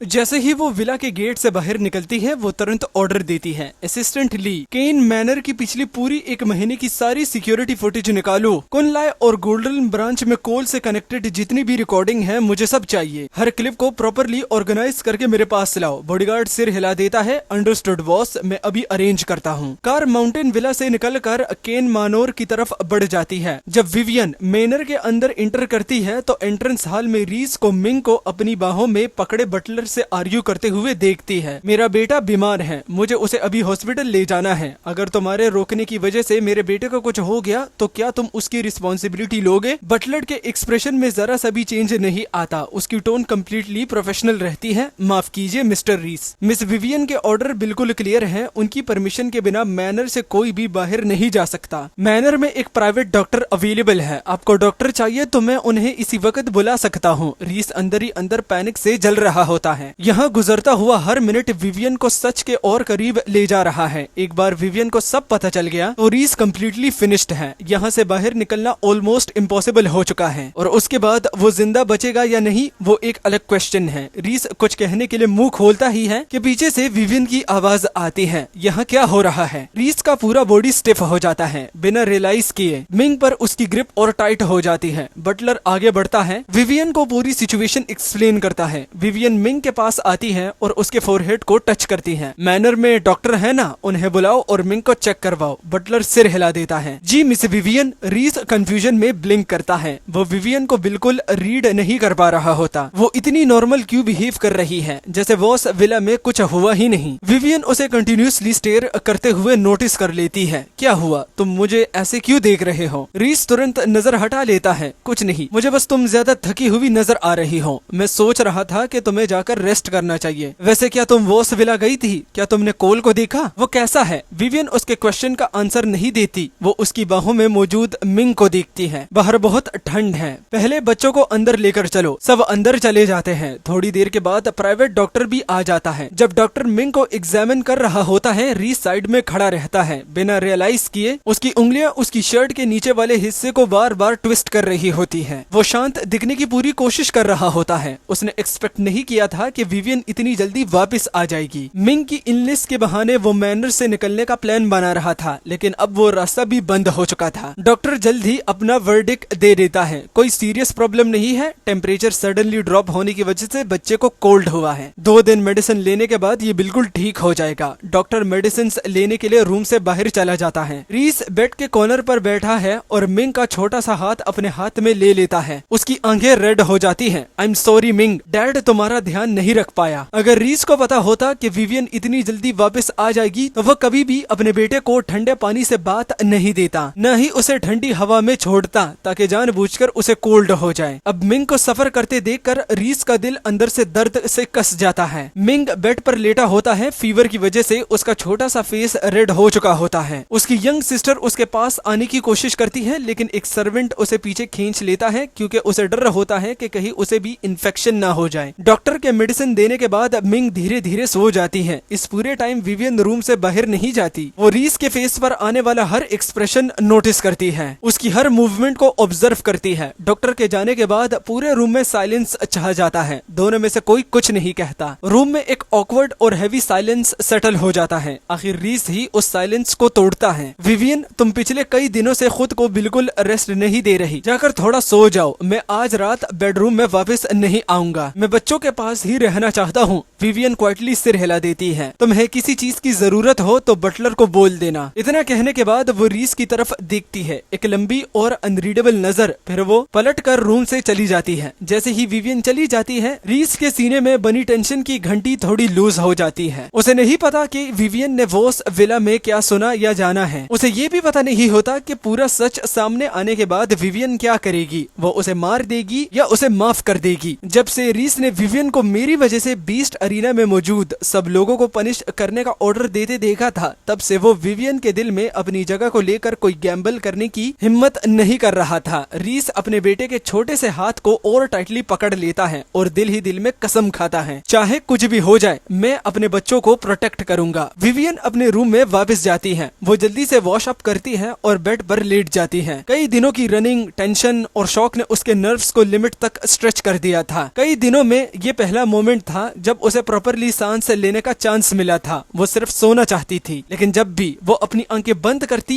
उसके सामने कोल का फेस आ जाता था। बीस्ट अरीना में वुंड से कवर्ड कोल, हॉस्पिटल के बेड पर हेड से टो तक बैंडेजेस में रैप्ड अनकॉन्शियस कोल। उसके सीने का दर्द कम होने का नाम ही नहीं लेता। रिग्रेट धीरे धीरे उसके पूरे दिल में स्प्रेड होता जा रहा था। विवियन हमेशा से जानती थी कि कोल के दिल में उसके लिए फीलिंग्स हैं। कुछ मोमेंट्स ऐसे भी आए थे जब उसने खुद भी कोल के लिए कुछ फील किया था, लेकिन हर बार वो खुद को समझाती थी कोल उसका नेफ्यू है, उसकी फैमिली है, उन दोनों के बीच कभी कुछ नहीं हो सकता। इसलिए जब विवियन दोबारा रीस के साथ रिलेशनशिप में आई तो उसने एक छोटी सी बात पर कोल को नर्क भेज दिया। उसे लगा था कि डिस्टेंस की वजह से कोल उसके लिए वही और वैसी फीलिंग्स फील करना बंद कर देगा। कोल को बचपन से ही बहुत प्रोटेक्टेड एनवायरनमेंट में रखा गया था। विवियन सिर्फ इतना चाहती थी कि कोल देखे कि रियल वर्ल्ड कितना क्रूल और हार्श हो सकता है। वो उसके अंदर का यंग मास्टर एटीट्यूड कम करना चाहती थी। वो चाहती थी कि कोल हर बात पर रीस का ओपोज करना बंद कर दे, लेकिन विवियन ने सपने में भी नहीं सोचा था कि सिचुएशन यहाँ तक पहुंच जाएगी। जिस मोमेंट उसने कोल को बीस्ट अरीना में देखा था उसका दिल ऑलमोस्ट टूट गया था। वो काउंट तक भूल चुकी थी कि उसने खुद को कितनी बार कर्ज किया है। कोल को इतनी डेंजरस जगह भेजने के लिए उसे खुद नहीं पता चला कि वो किस वक्त फाइनली सो जाती है। फिर डोर पर हुई नॉक से उसकी आंख खुल जाती है। विवियन रिमोट का बटन प्रेस करती है और रूम का दरवाजा ऑटोमेटिकली ओपन हो जाता है। असिस्टेंट ली अंदर एंटर करता है। बॉस, मैनर की सिक्योरिटी फुटेज कंपाइल हो चुकी है। विवियन अपनी कनपट्टी रब करती है और लैपटॉप लेने के लिए हाथ आगे बढ़ाती है। असिस्टेंट ली लैपटॉप उसके हाथ में देते हुए कहता है, बॉस, मैनर की ओरिजिनल सिक्योरिटी फुटेज डिलीट कर दी गई है। आप अब जो फुटेज देखने वाली हैं वो हिडन कैमरा से रिकवर की गई है। कॉनले और गोल्डन ब्रांच की फुटेज अभी भी प्रोसेस हो रही है। सबसे जल्दी भी वो 3 दिन में रेडी हो जाएगी। आपको और कुछ चाहिए हो तो बस ऑर्डर दीजिए। इतना कहकर असिस्टेंट ली समझदारी से रूम से बाहर चला जाता है। विवियन सिक्योरिटी फुटेज ओपन करती है। सबसे पहले स्क्रीन पर रीस नजर आता है जो अभी अभी मैनर में आया था और मैं उसे वार्निंग दे रहा था। जिस रात मैंने उसे वार्निंग दी थी उसी रात रीस खुद मैनर से बाहर चला गया था। जिस दिन रीस वापस आया वो सीधा सबसे पहले मेरे पास गया। उसने मुझसे कुछ कहा और फिर जानबूझकर अपना जूस मेरे ऊपर गिरा दिया। उसके बाद उसने मुझ पर ही एक्यूजेशन लगा दिया कि मैंने उस पर जूस फेंकने की कोशिश की थी लेकिन गलती से खुद पर गिरा लिया, और विवियन ने एक भी क्वेश्चन पूछे बिना मुझे कॉनली भेज दिया। अब पूरा सच उसके सामने था। किसी एक्सक्यूज के लिए कोई जगह नहीं बची थी, ना उसके अपने लिए ना रीस के लिए। विवियन अपनी आंखें बंद कर लेती है। जब वो दोबारा आंखें खोलती है तो गुस्से में लैपटॉप उठाकर वॉल पर दे मारती है। स्क्रीन टूट जाती है लेकिन ऑडियो अभी भी प्ले हो रहा था। उसकी खुद की आवाज पूरे बेडरूम में रिपीट होने लगती है, ये दूसरी बार है, तुम्हें साउथ ईस्ट एशिया जाना ही होगा। विवियन के पास अपनी फीलिंग्स डिस्क्राइब करने के लिए वर्ड्स नहीं थे। रिग्रेट, फ्यूरी, बिट्रेयल, हर इमोशन एक साथ उसके सीने में उलझ गया था। उसके गले में कुछ मेटालिक और बिटर सा उठा है। अगले ही मोमेंट वो खून खांस देती हैं। खून की बूंदे उनके रो पर गिरती हैं। नहीं, वेट अ सेकंड यार, जब भी इनको अपनी गलती दिखती है ना तो बस ये खून थूक देते हैं।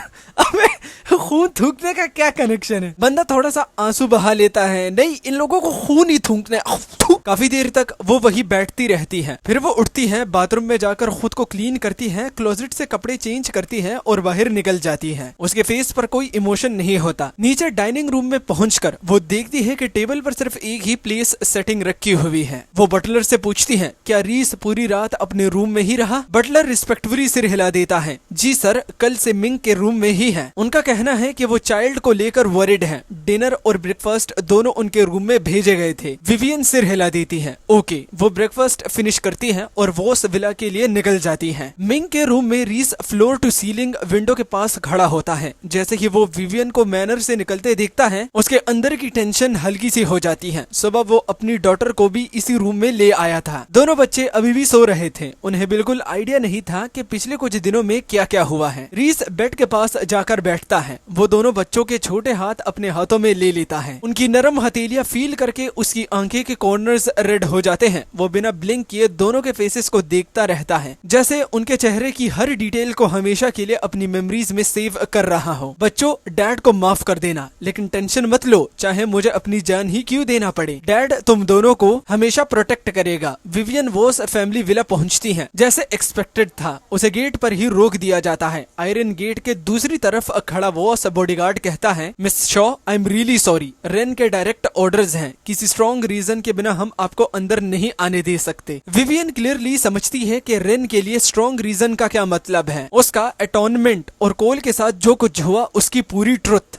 इस बार विवियन जबरदस्ती अंदर घुसने की कोशिश नहीं करती। वो एक beautifully wrap black velvet box guard की तरफ बढ़ा देती है। ये कोल को दे देना, उससे कहना ये वो चीज है जो मैं उसके कर्ज के तौर पर दे रही हूँ। गार्ड बॉक्स ओपन करता है। अंदर एक सैफायर ब्राउच होता है जो पूरी तरह डायमंड से सेट होता है। डायमंड्स लाइट को इतनी शार्पली रिफ्लेक्ट करती हैं कि आंखें चुभने लगती हैं। गार्ड बॉक्स ले लेता है। मैं इंश्योर करूंगा कि यंग मास्टर को ये मिल जाए। मिस शॉ, प्लीज आप घर वापस चली जाइए। विवियन के जाने के बाद गार्ड बॉक्स रेन के पास ले जाता है। रेन हॉस्पिटल बेड पर पड़े कोल को देखता है। वो गार्ड को बॉक्स थ्रो करने का ऑर्डर देने ही वाला होता है, तभी कोल की फिंगर्स मूव करती हैं। अब ब्रॉच के बारे में सोचने का टाइम नहीं होता। रेन बॉक्स को साइड में फेंकता है और डॉक्टर को कॉल करता है। मैनर वापस आकर विवियन सीधा अपने स्टडी रूम में चली जाती है। रीस हर सेकंड पैनिक में वेट कर रहा होता है कि कब विवियन डोर तोड़कर अंदर आएगी और उसे घसीटकर बाहर ले जाएगी, लेकिन 3 दिन बीत जाते हैं, विवियन कुछ नहीं करती। वो उल्टा रीस से कहती है कि उसने बच्चों का अच्छा ख्याल रखा है। वो बटलर को ऑर्डर देती है कि रीस के लिए हेल्दी और न्यूट्रिएंट से भरा हुआ खाना प्रिपेयर करे ताकि उसकी स्ट्रेंथ रिकवर हो सके। रीस को धीरे धीरे लगने लगता है शायद विवियन इस मैटर को छोड़ने वाली है, लेकिन तभी असिस्टेंट ली फाइल्स का एक बड़ा स्टैक लेकर विवियन के स्टडी रूम में आता है। वो सारी फाइल्स विवियन के सामने रख देता है। बॉस, कॉनले और गोल्डन ब्रांच की पूरी फुटेज आ गई है। लीनी ने जो कुछ कहा था सब वेरीफाई हो चुका है। उसका हर एक वर्ड सच था। रीस ही था जिसने यंग मास्टर कोल को गोल्डन ब्रांच भिजवाया और हमें एक और चीज मिली है। कुंडली में यंग मास्टर के फर्स्ट डे पर ही रीस उनसे मिला था। उस वक्त उसे पता चल गया था कि यंग मास्टर के साथ वहाँ क्या हो रहा है। विवियन फुटेज ओपन करती है। पहले सीन में कोल दिखाई देता है। कुंडली पहुँचने के कुछ ही टाइम बाद उसे ब्रूटली बीट किया जा रहा होता है। उसे इलेक्ट्रिक शॉक्स दिए जा रहे होते हैं। कोल की स्क्रीन्स फुटेज के ऑडियो में गूंजती हैं। विवियन की आंखें ब्लड शॉट हो जाती हैं। वो स्क्रीन को स्टेयर करती रहती है, हर फेस को अपनी मेमोरी में बर्न करती है। हर उस इंसान का फेस जिसने कोल पर हाथ उठाया था। वो देखती है कि कोल को इलेक्ट्रिक शॉक्स दिए जा रहे हैं। उसे गंदी और डिस्कस्टिंग चीजें खाने के लिए फोर्स किया जा रहा है। उसकी जरा सी रेजिस्टेंस पनिशमेंट को और ज्यादा क्रूल और ट्विस्टेड बना देती थी। फिर विवियन रिसेंट फुटेज तक पहुंचती है। स्क्रीन पर वो खुद और रीस नजर आते हैं। कोल ने विवियन को कुंडली में इंटर करते ही देख लिया था। उसने विवियन के पास पहुंचने की कोशिश भी की थी। एक स्प्लिट सेकंड के लिए उन दोनों की आईज मेट होने वाली थी, लेकिन रीस बीच में आकर लाइन ऑफ साइट ब्लॉक कर देता है। कोल की पहली अटेम्प्ट फेल हो जाती है। फुटेज कट ऑफ होती है और कुंडली के एक प्राइवेट बूथ का सीन दिखाई देता है। कोल को कुछ इंजेक्ट किया गया था। वो बोल नहीं पा रहा था। उसने मास्क पहना हुआ था और स्टेज पर बैकअप डांसर्स के तौर पर परफॉर्म कर रहा था। पूरे परफॉर्मेंस में विवियन ने एक बार भी नोटिस नहीं किया कि कोल स्टेज पर है। जब कोल स्टेज से नीचे जा रहा था, उसने अपना मास्क हटा दिया, लेकिन बिल्कुल उसी मोमेंट विवियन अपने फोन की तरफ देखने लगी। रीस विवियन के बिल्कुल पास खड़ा था। उसने कोल का फेस क्लियरली देख लिया था, लेकिन उसने कुछ नहीं कहा। कोल की सेकंड अटेम्प्ट भी फेल हो गई। कोल को वापस ड्रैग करके ले जाया गया और पनिश किया गया। उसकी एस्केप करने की हर अटेम्प्ट के बाद नेक्स्ट पनिशमेंट पहले से ज्यादा ब्रूटल होती गई। लास्ट क्लिप एंड हो जाती है। विवियन की आंखों का लुक पूरे रूम को फ्रीज कर सकता था। वो असिस्टेंट ली की तरफ मुड़ती है। उसकी वॉइस पहले से भी ज्यादा कोल्ड होती है। रीस को मेरे पास लेकर आओ। असिस्टेंट ली सिर हिला देता है, लेकिन वो दरवाजे तक पहुंचते उससे पहले ही डाउनस्टेयर से रीस की एक तेज धार चीख सुनाई देती है। विवियन कोल्ड एक्सप्रेशन के साथ स्टडी रूम से निकलती है और सीधा डाउनस्टेयर्स लिविंग रूम की तरफ भागती है। नीचे पहुंचकर वो देखती है कि 2 बॉडीगार्ड्स रीस को पकड़े हुए हैं और उसकी मदर पूरे फोर्स के साथ रीस के फेस पर एक थप्पड़ मारती है। साले कुत्ते के बच्चे, तुमने कोल को फ्रेम किया, तुमने उसके खिलाफ सब कुछ प्लान किया और विवियन से उसे कुंडली भिजवाया। तुमने कोल को कुंडली में देखा था लेकिन कुछ नहीं कहा। उसके बाद तुमने उसे गोल्डन ब्रांच ट्रांसफर करवा दिया। कोई इंसान इतना घटिया कैसे हो सकता है? रीस का फेस पहले ही मार की वजह से स्वॉलन हो चुका होता है। उसके दोनों बच्चों को बॉडीगार्ड्स ने पीछे पकड़ा होता है, लेकिन वो दोनों रो रो कर स्क्रीम कर रहे होते हैं, हमारे डैड को छोड़ दो, प्लीज डैड को छोड़ दो। रूम में मौजूद कोई सर्वेंट या बटलर सांस लेने की भी हिम्मत नहीं करता। मिसेस शॉ का फेस रेज से रेड होता है। उनका चेस्ट गुस्से की वजह से वॉयलेंटली राइज और फॉल कर रहा होता है। जैसे ही उनकी नजर विवियन पर पड़ती है, वो सीधा उसकी तरफ भागती है, फिर अपनी डॉटर के फेस पर जोर से थप्पड़ मारती है। अपनी आंखें खोलो विवियन, अच्छे से देखो उस आदमी को जिससे तुमने चूज किया है। तुमने इस घटिया इंसान के लिए कोल को साउथ ईस्ट एशिया भेज दिया। मैंने ऐसी डॉटर कैसे रेस कर दी जो राइट और रॉन्ग के बीच डिफरेंस तक नहीं समझ सकती। विवियन वही खड़ी रहती है। वो हर थप्पड़ एक्सेप्ट करती है, हर हार्श वर्ड सुन लेती है, बिना खुद को डिफेंड किए, बिना एक वर्ड कहे। अबे मच्छर की झाट, ऑब्वियसली वो एक्सेप्ट करेगी। मेरा तो खून खोल रहा है कि कब इसे और रीस को सजा मिलेगी। और यहाँ पर अम्मा जी के लिए सैल्यूट है भाई, बहुत अच्छे से जोर से थप्पड़ मारे दोनों को। जब मिस्टर शॉ की स्ट्रेंथ फाइनली खत्म हो जाती है तब विवियन धीरे से बोलती है, मॉम ये सब मेरी वजह से शुरू हुआ था, इस मैटर को मेरे ऊपर छोड़ दीजिए, मैं आपको ऐसा जवाब दूंगी जिससे आप सेटिस्फाई होंगी। मिसेस शॉ अपनी डॉटर को अच्छी तरह जानती है। जब विवियन कोई प्रॉमिस करती है तो उससे पूरा जरूर करती है, और अगर वो ऐसा कह रही है तो इसका मतलब है कि इस बार वो रीस को प्रोटेक्ट नहीं करेगी। मिसेस शॉ रीस की तरफ मुड़कर उसे एक लास्ट वार्निंग देती है, कोल होश में आ गया है, अगर तुम उसे देखना चाहते हो तो तुम्हें पता है कि तुम्हें क्या करना होगा। इतना कहकर मिसेस शॉ अपने लोगों के साथ मैनर से चली जाती है। जैसे ही मिसेस शॉ और उसके लोग वहाँ से निकलते हैं, रीस के पैर जवाब दे देते हैं। वो घुटनों के बल जमीन पर गिर जाता है। उसके दोनों बच्चे रोते हुए दौड़कर उसकी बाहों में आ जाते हैं। इतनी बीटिंग भी रीस को नहीं तोड़ पाई थी, लेकिन अपने बच्चों को इस तरह रोते देखकर वो अंदर से कम्प्लीटली ब्रेक हो जाता है। डरो मत, डैड बिल्कुल ठीक है। वो विवियन की तरफ देखता है, उसके फेस पर सिर्फ एक डेस्परेट रिक्वेस्ट होती है, विवियन प्लीज बच्चों को यहाँ से बाहर ले जाओ, ये सब मेरी गलती है, तुम मेरे साथ जो करना चाहती हो कर सकती हो, लेकिन बच्चे इनोसेंट हैं, उन्हें इस मैटर में मत घसीटो, मैं तुमसे भीख मांग रहा हूँ। विवियन सिर्फ अपना हाथ उठा देती है। बटलर बिना कुछ कहे आगे बढ़ता है और रीस के बच्चों को रूम से बाहर ले जाता है। बाकी सर्वेंट्स भी उसके पीछे चले जाते हैं। लिविंग रूम में कंप्लीट साइलेंस छा जाता है। रूम में अब सिर्फ रीस होता है जो घुटनों पर बैठा था, और विवियन जो उसके सामने खड़ी थी। रीस समझ जाता है कि सब खत्म हो चुका है। वो स्ट्रगल करना बंद कर देता है। अब न सिर झुकाकर वही घुटनों के बल बैठा रहता है, विवियन के जजमेंट का वेट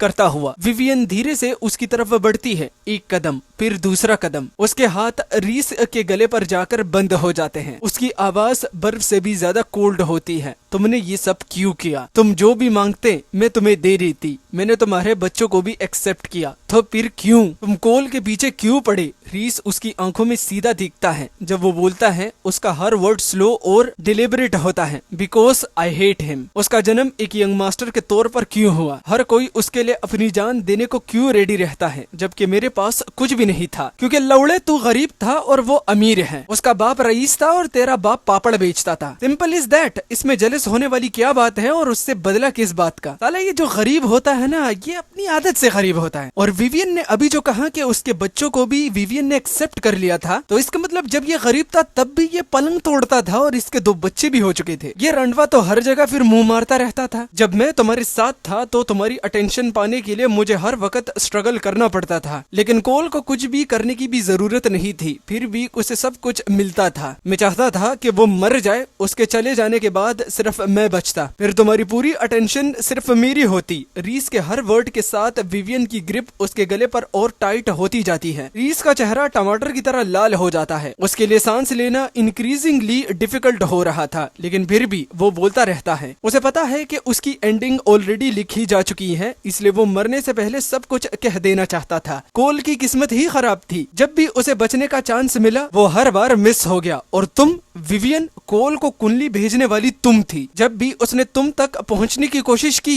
उसे इग्नोर करने वाली भी तुम थी। ये सब तुमसे शुरू हुआ था, तो फिर सिर्फ मुझे क्यों ब्लेम कर रही हो? जैसे ही उसके मुंह से लास्ट वर्ड निकलता है, विवियन का कंट्रोल कंप्लीटली टूट जाता है। उसकी आंखें रेड हो जाती हैं, दोनों हाथ रीस के गले पर लॉक हो जाते हैं। रीस का चेहरा एक अगली पर्पल शेड में चेंज होने लगता है। वो डेस्परेटली विवियन की फिंगर को अपने गले से हटाने की कोशिश करता है। हिजड़े में दम भी नहीं है कि औरत के हाथ अपने गले से हटाए। भाई क्या मर्द बनेगा रे तू। जब उसे लगता है कि अब उसकी डेथ पक्की है, तब विवियन उसे उठाकर कॉफी टेबल की तरफ फेंक देती है। रीस टेबल की शार्प कॉर्नर से टकराता है और उसके फोरहेड से खून बहने लगता है। विवियन उसकी तरफ नीचे देखकर कहती है, मरना तुम्हारे लिए इतना इजी नहीं होगा, कोई इसे यहाँ से ले जाओ। बॉडीगार्ड्स रीस को उठाकर कार में डाल देते हैं। पोर्श फुल स्पीड में रोड पर निकल जाती है। विवियन रीस को सीधा वोस फैमिली विला ले जाती है। इस बार गेट पर गार्ड्स उन्हें नहीं रोकते, वो रीस को एस्कॉर्ट करके अंदर ले जाते हैं। मैं आज सुबह ही होश में आया था। मेरा बॉडी धीरे धीरे रिकवर कर रहा था, लेकिन मेरा माइंड अभी भी हाई अलर्ट पर लॉक था। विवियन की वजह से मैं किसी को भी अपने पास नहीं आने दे रहा था, मिस्टर एंड मिसेस शॉ को भी नहीं। सिर्फ अंकल रेन को मैं अपने पास आने देता हूँ। मिसेस शॉ मेरी आंखों में एग्जॉशन देख लेती हैं। उसकी खुद की आंखें इमीडिएटली टीयर्स से फिल हो जाती हैं। वो एक साइड में खड़ी क्वाइटली क्राई करने लगती हैं। कोल, तुम्हारी दादी माँ यहाँ है, प्लीज अपनी दादी माँ को खुद से दूर मत करो।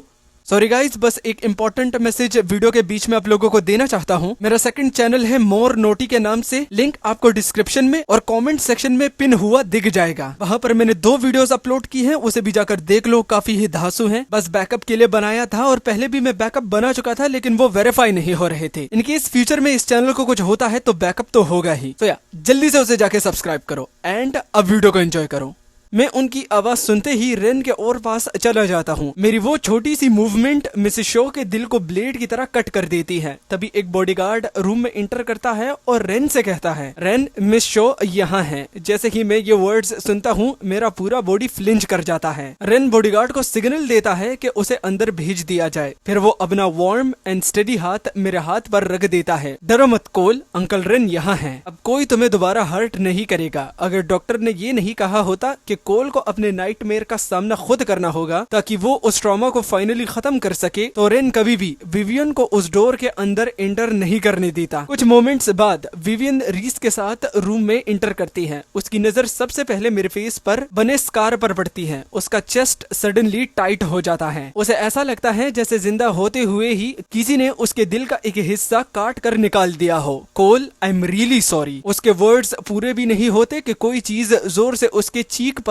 आकर लगती है। डायमंड ब्रॉच उसके पैरों के पास जमीन पर गिर जाता है। वही ब्रॉच जो उसने अपॉलॉजी के तौर पर वॉस फैमिली को भेजा था। ये हमारा एक दूसरे से पैचअप करने का तरीका हुआ करता था। हर फाइट के बाद जो पहले सुलह करना चाहता था, वो दूसरे को एक ब्रॉच भेजता था। विवियन ने मुझे जितने भी ब्रॉच भेजे थे, मैंने हर एक को संभाल कर रखा था, लेकिन इस बार मैंने वो ब्रॉच सीधा उसके चेहरे पर फेंक दिया। विवियन जमीन से ब्रॉच उठाती है। उसकी आंखें लाल होती हैं। वो मेरी तरफ देखती है। कोल, आई एम रियली सॉरी। मैं सच में बहुत सॉरी हूँ। मुझे तुम्हें कभी भी ऐसी जगह नहीं भेजना चाहिए था। प्लीज मुझे माफ कर दो। मैं उसकी तरफ देखता हूँ। मेरे लिप्स ट्रेम्बल कर रहे होते हैं क्योंकि मैं अपने अंदर भरे इमोशंस को कंट्रोल करने की कोशिश कर रहा होता हूँ। तुम्हें मुझसे फॉरगिवनेस मांगने का राइट किसने दिया? अगर तुम नहीं होती तो क्या मेरी ये कंडीशन होती? रीस ने मुझे फ्रेम किया और तुमने बिना सेकंड थॉट के मुझे वहाँ भेज दिया, सिर्फ इसलिए कि मैं मैनर्स सीख सकूं। जब भी मैंने तुम तक पहुँचने की कोशिश की, तुमने मुझे एक बार भी नहीं देखा। तुमने वापस घर फ्लाई करने से पहले ये तक नहीं पूछा था कि मैं कहाँ था। विवियन, मैं तुमसे नफरत करता हूँ। मैं तुम्हें कभी फॉरगिव नहीं करूंगा। अपने वो घटिया मैनर्स अपने पास रखो और मेरे घर से निकल जाओ। निकल जाओ मेरे घर से, मैं कह रहा हूँ, दफा हो जाओ। अब आया ऊंट पहाड़ के नीचे। विवियन, कनपट्टी दबा, निकल, पहली फुर्सत में निकल। मैं अपने बॉडी के पेन को इग्नोर करता हूँ और अपने आस पास रखी हर चीज उसकी तरफ फेंकने लगता हूँ। लौड़ा फेंक के मार। एक के बाद एक विवियन वही खड़ी रहती है। वो मूव नहीं करती, हर चीज को अपने बॉडी पर लगने देती है। वो अभी जो पेन इंड्योर कर रही थी,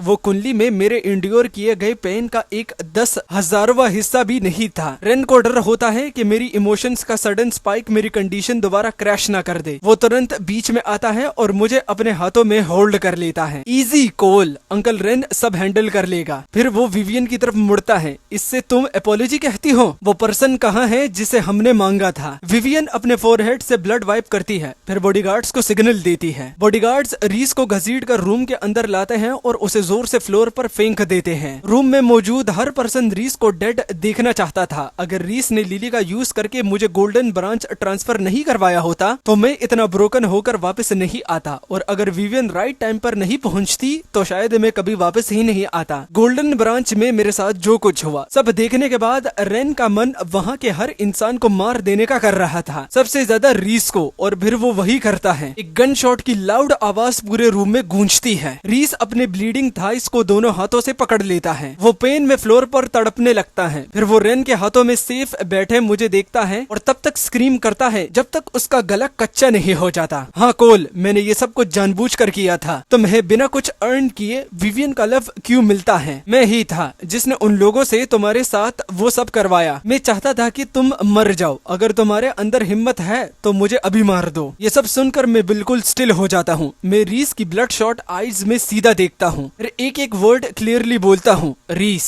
मैं तुम्हें इतनी आसानी से मरने नहीं दूंगा।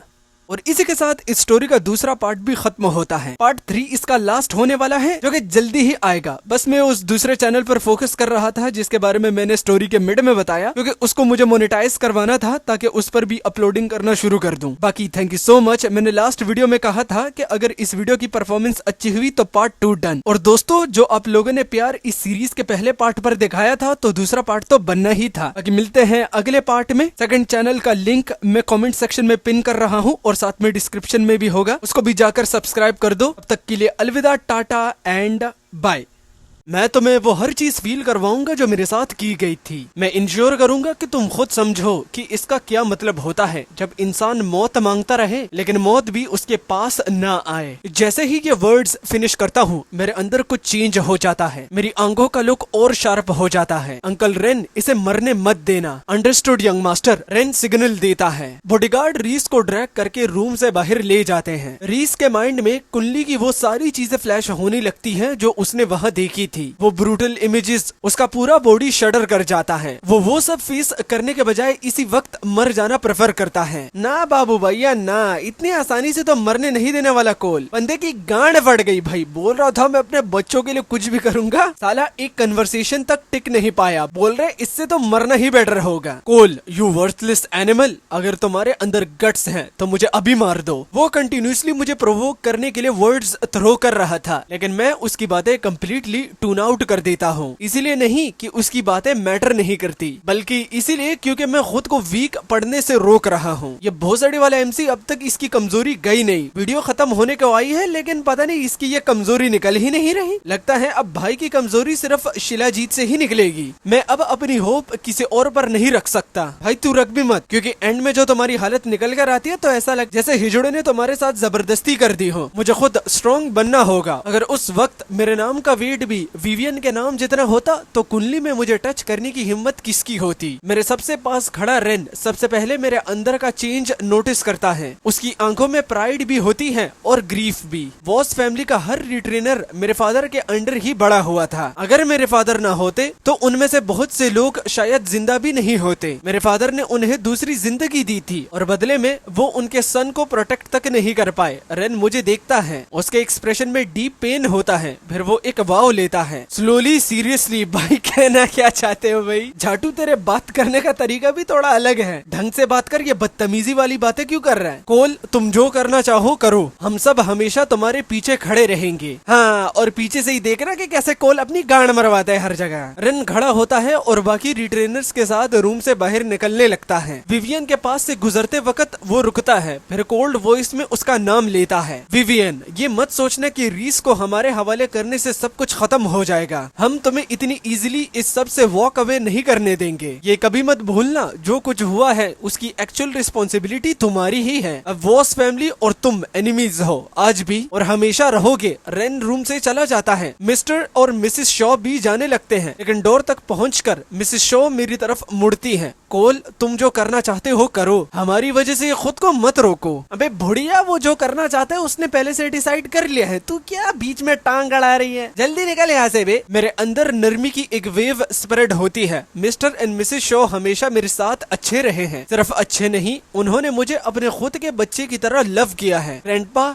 ग्रैंडमा, मैं उन्हें डोर तक पहुँचते देखकर कॉल करता हूँ। थैंक यू आप दोनों का। मेरे मुंह से ग्रैंडपा और ग्रैंडमा सुनकर जब से उन्होंने मुझे इस कंडीशन में देखा था, पहली बार वो अपने टीयर्स कंट्रोल नहीं कर पाते। दोनों के पास बोलने के लिए शब्द नहीं होते, वो सिर्फ सिर हिलाते हैं और रूम से चले जाते हैं। अब रूम कम्प्लीटली क्वाइट हो जाता है, सिर्फ मैं और विवियन। भाई यार ये विवियन आखिर में क्यों बचती है यार, इसे भी निकालो। दिमाग का भोसड़ा बना के रखा हुआ है, विवियन रह जाती है, विवियन सबके बीच में से निकल जाती है, उसकी गांड में घुस जाती है। लेकिन विवियन विवियन होती है और बाकी सब भोसड़े वाले होते हैं। विवियन कोल की गांड मार के भी उसकी रिस्पेक्ट होती है और बाकी लोगों ने जब कोल की गांड नहीं मारी तो उनकी गांड पे रपटा पड़ता है। उल्टा सब चल रहा है स्टोरी में, लेकिन क्या करे, तुम लोगों को पसंद ही आ रहा है। मैं उसकी तरफ देखता हूँ, लेकिन मेरे माइंड में मेरे सामने खड़ी विवियन नहीं होती। मुझे कुंडली की वो मोमेंट याद आ रहा होता है जब मैंने उसे पहली बार देखा था, जब मैंने उसे हेल्प मांगने की कोशिश की थी और बदले में मुझे बीटिंग मिली थी। मैं उन मेमोरीज को कभी नहीं भुलाऊंगा और मैं वो डिस्पेयर भी कभी नहीं भूलूंगा जब मैंने उसे मेरे सामने से वॉक अवे करते देखा था। सिर्फ उस मोमेंट के बारे में सोचकर ही मेरा स्टमक टर्न करने लगता है। मैं बेड के साइड पर लीन करता हूँ और ड्राई हेव करने लगता हूँ। विवियन इमीडिएटली मेरी तरफ बढ़ती है। कोल क्या हुआ? लेकिन उसके पास आने से पहले ही मैं अपना हाथ उठा देता हूँ। डोंट।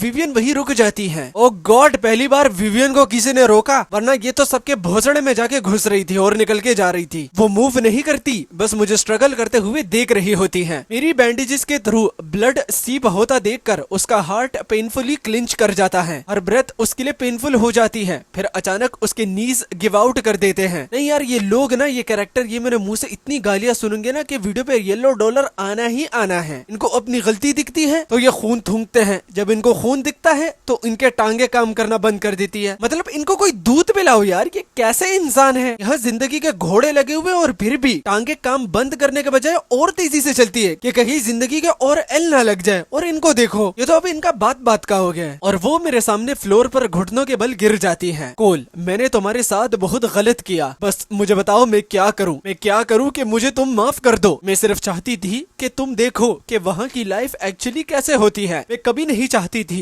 कि तुम हर्ट हो। मैं धीरे से सांस लेता हूँ। भाई तू धीरे से बहुत सारी चीजें लेता है बे। खुद को स्टडी करता हूँ, फिर उसकी तरफ देखता हूँ। मेरे थॉट्स कम्प्लीटली मेस्ड अप हैं। जिस दिन से मैं शॉ फैमिली के साथ रहने आया था, उस दिन से विवियन ने मुझे बहुत स्पॉइल किया था। विवियन मेरे पास होती थी तो दुनिया में ऑलमोस्ट कुछ भी ऐसा नहीं था जो मुझे नहीं मिल सकता था, और कोई ऐसा इंसान नहीं था जो मुझे टच करने की हिम्मत करे। लेकिन चाहे वो मेरे साथ पहले कितनी भी अच्छी क्यों ना रही हो, लेकिन ये फैक्ट नहीं बदलता कि जो कुछ मेरे साथ हुआ उसकी रूट कॉज विवियन ही थी। जब मैं बेहोश था, ये मेमोरीज कंटिन्यूसली मेरे माइंड को खा रही थी। आज भी जब मैं अपनी आंखें क्लोज करता हूँ, मुझे उन सब के फेसेस क्लियरली दिखाई देते हैं। हर ह्यूमिलिएशन, हर वुंड, हर वो चीज जो उन्होंने मेरे साथ की। मेरा बॉडी उनके दिए हुए पेन से ऑलरेडी कम्प्लीटली ब्रोकन हो चुका था, और ये सब विवियन के डिसीजन से स्टार्ट हुआ था। इसीलिए मैं उसे कभी फॉरगिव नहीं करूंगा। उसके लिए जो भी फीलिंग्स मेरे अंदर कभी थी, वो प्यार, वो चाहना, सब उसी मोमेंट कम्प्लीटली वैनिश हो गया था। जब मुझे पता चला कि वो मुझे वहाँ छोड़कर घर वापस चली गई थी, मैं नोजिया को कंट्रोल करता हूँ और उसकी तरफ देखता हूँ। मेरे फेस पर कोई एक्सप्रेशन नहीं है। विवियन, मैं तुम्हें कभी माफ नहीं करूंगा। ग्रैंडमा ने तुम्हें कॉल किया था, उन्होंने तुम्हें बताया कि वो मुझसे कांटेक्ट नहीं कर पा रही। तुमने कहा था कि तुम मुझे ढूंढोगी, लेकिन क्या तुमने एक्चुअली ट्राई किया? अगर ग्रैंडपा एंड ग्रैंडमा ने मुझे ढूंढने कभी गिव अप नहीं किया होता तो शायद मैं उस बीस्ट केज में ही मर गया होता। तो विवियन, सिर्फ उन दोनों की वजह से मैं तुम्हें टच नहीं करूंगा, लेकिन अब मैं तुम्हारे साथ कोई रिलेशन नहीं रखना चाहता। आज से तुम मेरी आंट नहीं हो। वॉस फैमिली के जो एसेट्स तुम्हारी केयर में है, मैं सब वापस ले रहा हूँ, और मेरे साथ जो कुछ किया गया, मैं उसका हर एक हिस्सा पीस बाय पीस वापस लूंगा। जैसे ही मैं कहता हूँ कि सब खत्म हो गया, कि अब हम दोनों के बीच कुछ नहीं रहा, तो विवियन की आंखें वाइड हो जाती हैं। कोल, नॉनसेंस मत बोलो। नॉनसेंस? पागल औरत, वो मरते मरते बचा है। ये नॉनसेंस बोल के अब क्या ज्ञान पेलना है भाई? क्या तुम हमेशा नहीं कहते थे कि तुम मेरे साथ हमेशा रहोगे, कि हम कभी सेपरेट नहीं होंगे? इनफ। मैं उसे कोल्ड और शार्प वॉइस में बीच में ही कट कर देता हूँ। तुम्हें पास्ट की बातें मेंशन करने का क्या राइट है? अगर मैं तुम्हें कुंडली भेज दूं और तुम्हें वो सब कुछ सफर करना पड़े जो मैंने सफर किया, और फिर तुम वापस आकर जेन्युइनली मुझे फॉरगिव कर सको, तो मैंने जो अभी कुछ कहा है सब वापस ले लूंगा। विवियन एक सेकंड के लिए हेसिटेट किए बिना एग्री कर लेती है। कोल, मैं तुमसे ये वर्ड्स वापस बुलवा कर रहूंगी। इतना कहकर वो खड़ी हो जाती है और सीधा केन मैनर वापस चली जाती है। मैनर का अंडरग्राउंड रूम पनिशमेंट के हर एक टूल से भरा हुआ होता है। विवियन अपने बॉडीगार्ड्स को ऑर्डर देती है कि वो उसे पनिश करे, लेकिन बॉडीगार्ड्स रिफ्यूज कर देते हैं। तो विवियन खुद ही अपने ऊपर पनिशमेंट्स अप्लाई करने लगती है। Spike board, whip, electric shocks. हर बार जब उसका बॉडी फ्रेश वुंड से भर जाता है वो मुझसे मिलने आती है और हर बार मेरे रूम का डोर उसके लिए क्लोज रहता है। इवेंचुअली वो अपने हर सेशन को रिकॉर्ड करना शुरू कर देती है, फिर वो सारी वीडियोस मुझे सेंड करती है। मुझे रिकवर होने में पूरा 1 साल लगता है और उसी 1 साल में विवियन खुद को कंटिन्यूसली डिस्ट्रॉय करती रहती है। 1 साल बाद मेरी सारी वाइटल रीडिंग्स फाइनली नॉर्मल हो जाती है। मेरे चेहरे के स्कार्स भी काफी फेड हो चुके होते हैं। मैं मिरर के सामने खड़ा होता हूँ। रेन मेरे नेक के अराउंड स्कार्फ रैप करना फिनिश करता है, फिर वो कहता है, विवियन फिर से आई है, अब भी उससे नहीं मिलना? मैं सिर हिला देता हूँ, नहीं, पहले कुछ ओल्ड फ्रेंड से मिलने चलते हैं। रेन इमीडिएटली समझ जाता है कि मैं किसकी बात कर रहा हूँ। पूरा क्रू मेरे साथ प्लेन बोर्ड करता है। Destination south east Asia. पिछले 1 साल में रिहेबिलिटेशन के साथ साथ वोस फैमिली ऑपरेशंस भी टेक ओवर कर रहा था। अब मेरे नाम का वेट विवियन के पीक टाइम से भी ज्यादा हो चुका था। अब ऐसा ऑलमोस्ट कोई इंसान नहीं था जो मेरा नाम ना जानता हो। जब विवियन को पता चलता है कि मैं साउथ ईस्ट एशिया चला गया हूँ, वो भी मेरे पीछे आ जाती है। अपने घाव के साथ प्लेन लैंड करते ही मैं डायरेक्टली कुल्ली जाता हूँ। असिस्टेंट ली, जो विवियन की ओन राइट हैंड है, अब वो प्लेस मैनेज कर रही होती है। असिस्टेंट ली एग्जैक्टली समझ जाती है कि मैं यहाँ क्यों आया हूँ। थोड़ी सी कन्वर्सेशन के बाद वो मुझे डायरेक्टली अंडरग्राउंड लेवल पर ले जाती है। अंडरग्राउंड रूम डार्क और डैम्प होता है। दोनों तरफ आयरन कीज लाइंड अप होती है। हर वो इंसान जिसने मुझे ह्यूमिलिएट किया था, हर वो पर्सन जिसने कभी मेरे ऊपर हाथ उठाया था, सब यही लॉक्ड है। रीस को भी यहाँ 1 साल पहले लाया गया था। उनमें से कुछ लोग किस्मत से अलाइव होते हैं, लेकिन जैसे ही वो मुझे देखते हैं वो किसी तरह खुद को उठाकर बैठने की कोशिश करते हैं। यंग मास्टर, मैं कसम खाता हूँ, मुझे पता है मुझसे गलती हुई थी,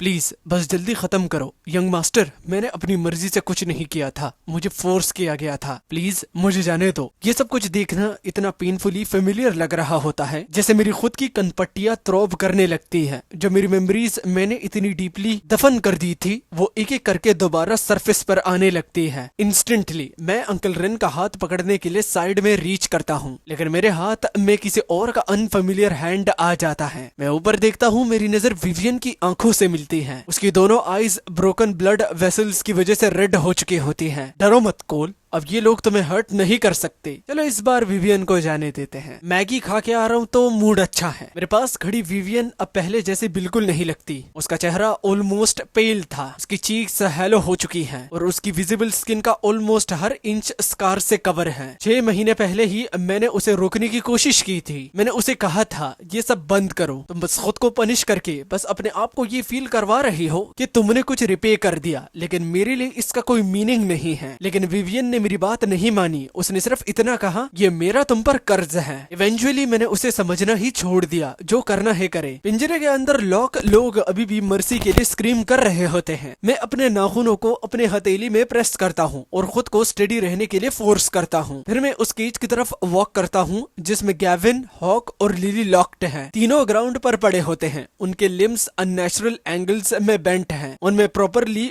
बोलने तक की स्ट्रेंथ नहीं बची। पुराने जख्म के ऊपर नए वुंड्स लेयर्ड हैं। हर दिशा में स्कार्स ही स्कार्स। उनमें से किसी के बॉडी पर अनडैमेज स्किन का ऑलमोस्ट एक भी पैच नहीं बचा। जिन लोगों ने मुझे इतना कुछ सफर करवाया था, उन्हें इस कंडीशन में देखकर मुझे वो सेटिस्फेक्शन फील नहीं होती जो मैंने एक्सपेक्ट की थी। तब हॉक अपनी रिमेनिंग स्ट्रेंथ गैदर करता है। प्लीज यंग मास्टर, हमें जाने दो, या कम से कम इसे जल्दी खत्म कर दो। मेरे माइंड में इंस्टेंटली वो सब फ्लैश होता है जो इन लोगों ने मेरे साथ किया था। मेरे फेस पर एक कोल्ड स्माइल आ जाती है। जब मैं तुमसे मर्जी मांग रहा था, क्या तुमने मुझे जाने दिया था? मेरे अल्फाज फिनिश होते ही एक बॉडीगार्ड मेरे सामने एक लॉन्ग बार विप होल्ड करता है। मैं विप लेता हूँ। गार्ड से सराउंडेड मैं केज के अंदर वॉक करता हूँ। मैं कभी भी अपना एंगर अंदर दबा कर रखने वाला इंसान नहीं रहा और मैंने पूरा 1 साल इस मोमेंट का वेट किया था। अंडरग्राउंड रूम उनकी स्क्रीम से फिल हो जाता है। वो स्क्रीम्स पूरे 2 घंटे तक नहीं रुकती। जब मैं फाइनली केज से बाहर निकलता हूँ, मैं अपना ब्लड स्टेन कोट उतार देता हूँ। कमाल है भाई, अब तक अपनी टांगों पर खड़ा नहीं हो पा रहा था, वो भी खून देखने के बाद। वो खून में लथपथ होके कोट उतारते बैंड की चैट। लो, कैरेक्टर डेवलपमेंट तो मिला ही। फिर रेन की तरफ देखता हूँ। अंकल रेन, मछलियों को फीड करने का टाइम हो गया है। रेन कामली सर हिला देता है, अंडरस्टूड। रेन के जाने के बाद विवियन केयरफुली मेरी तरफ बढ़ती है, जैसे उसे डर हो कि अगर वो सडनली मूव करेगी तो मैं स्टार्टल हो जाऊंगा। वो मेरा हाथ अपने हाथ में ले लेती है।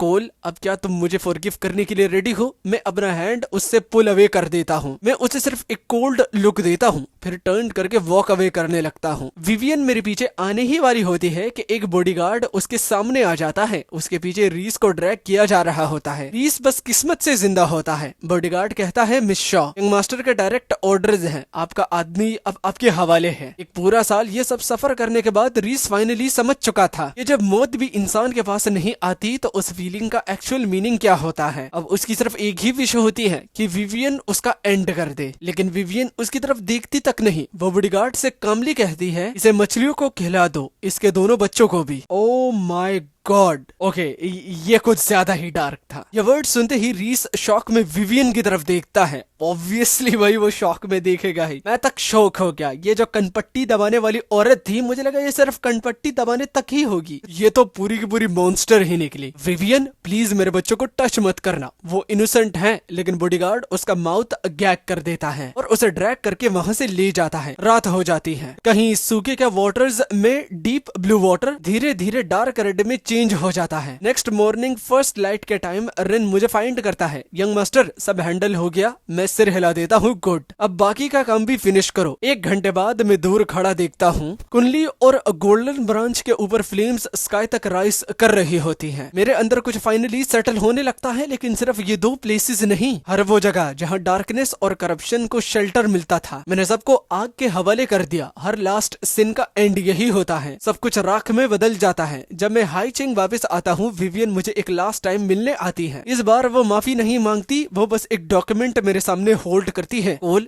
ये वो है जो मैं तुम्हें ओ करती हूँ। अच्छी लाइफ जीना, फॉरवर्ड मूव करते रहना। मेरे पेरेंट्स तुमसे बहुत प्यार करते हैं। अगर नेक्स्ट लाइफ सच में होती तो मुझे होप है कि उस लाइफ में हमारी एंडिंग बेटर हो। ये उसके लास्ट वर्ड्स होते हैं। फिर वो चली जाती है। उसी रात न्यूज आती है, विवियन मर चुकी है। मैं बटलर को रूम से बाहर भेज देता हूँ, फिर फ्लोर टू सीलिंग विंडो के सामने खड़ा होकर गार्डन की तरफ देखता हूँ। मेरी नजर उस जगह पर जाकर रुकती है जब मेरे 15th बर्थडे पर विवियन ने अपने हाथों से व्हाइट रोजेस प्लांट किए थे। मैं साइलेंस में धीरे से कहता हूँ, लेकिन विवियन, नेक्स्ट लाइफ में मैं तुमसे मिलना ही नहीं चाहता। और इसी के साथ हमारी ये स्टोरी पूरी की पूरी खत्म होती है। होपफुली स्टोरी को आप लोगों ने बहुत एंजॉय किया होगा। लास्ट पार्ट है तो ज्यादा से ज्यादा लाइक करो, कमेंट करो और शेयर करो ताकि वायरल हो जाए। बाकी कौन सा डायलॉग मेरा आपको सबसे ज्यादा अच्छा लगा, वीडियो के कमेंट सेक्शन में टाइम स्टैम्प के साथ मुझे जरूर बताना। तब तक के लिए अलविदा, टाटा एंड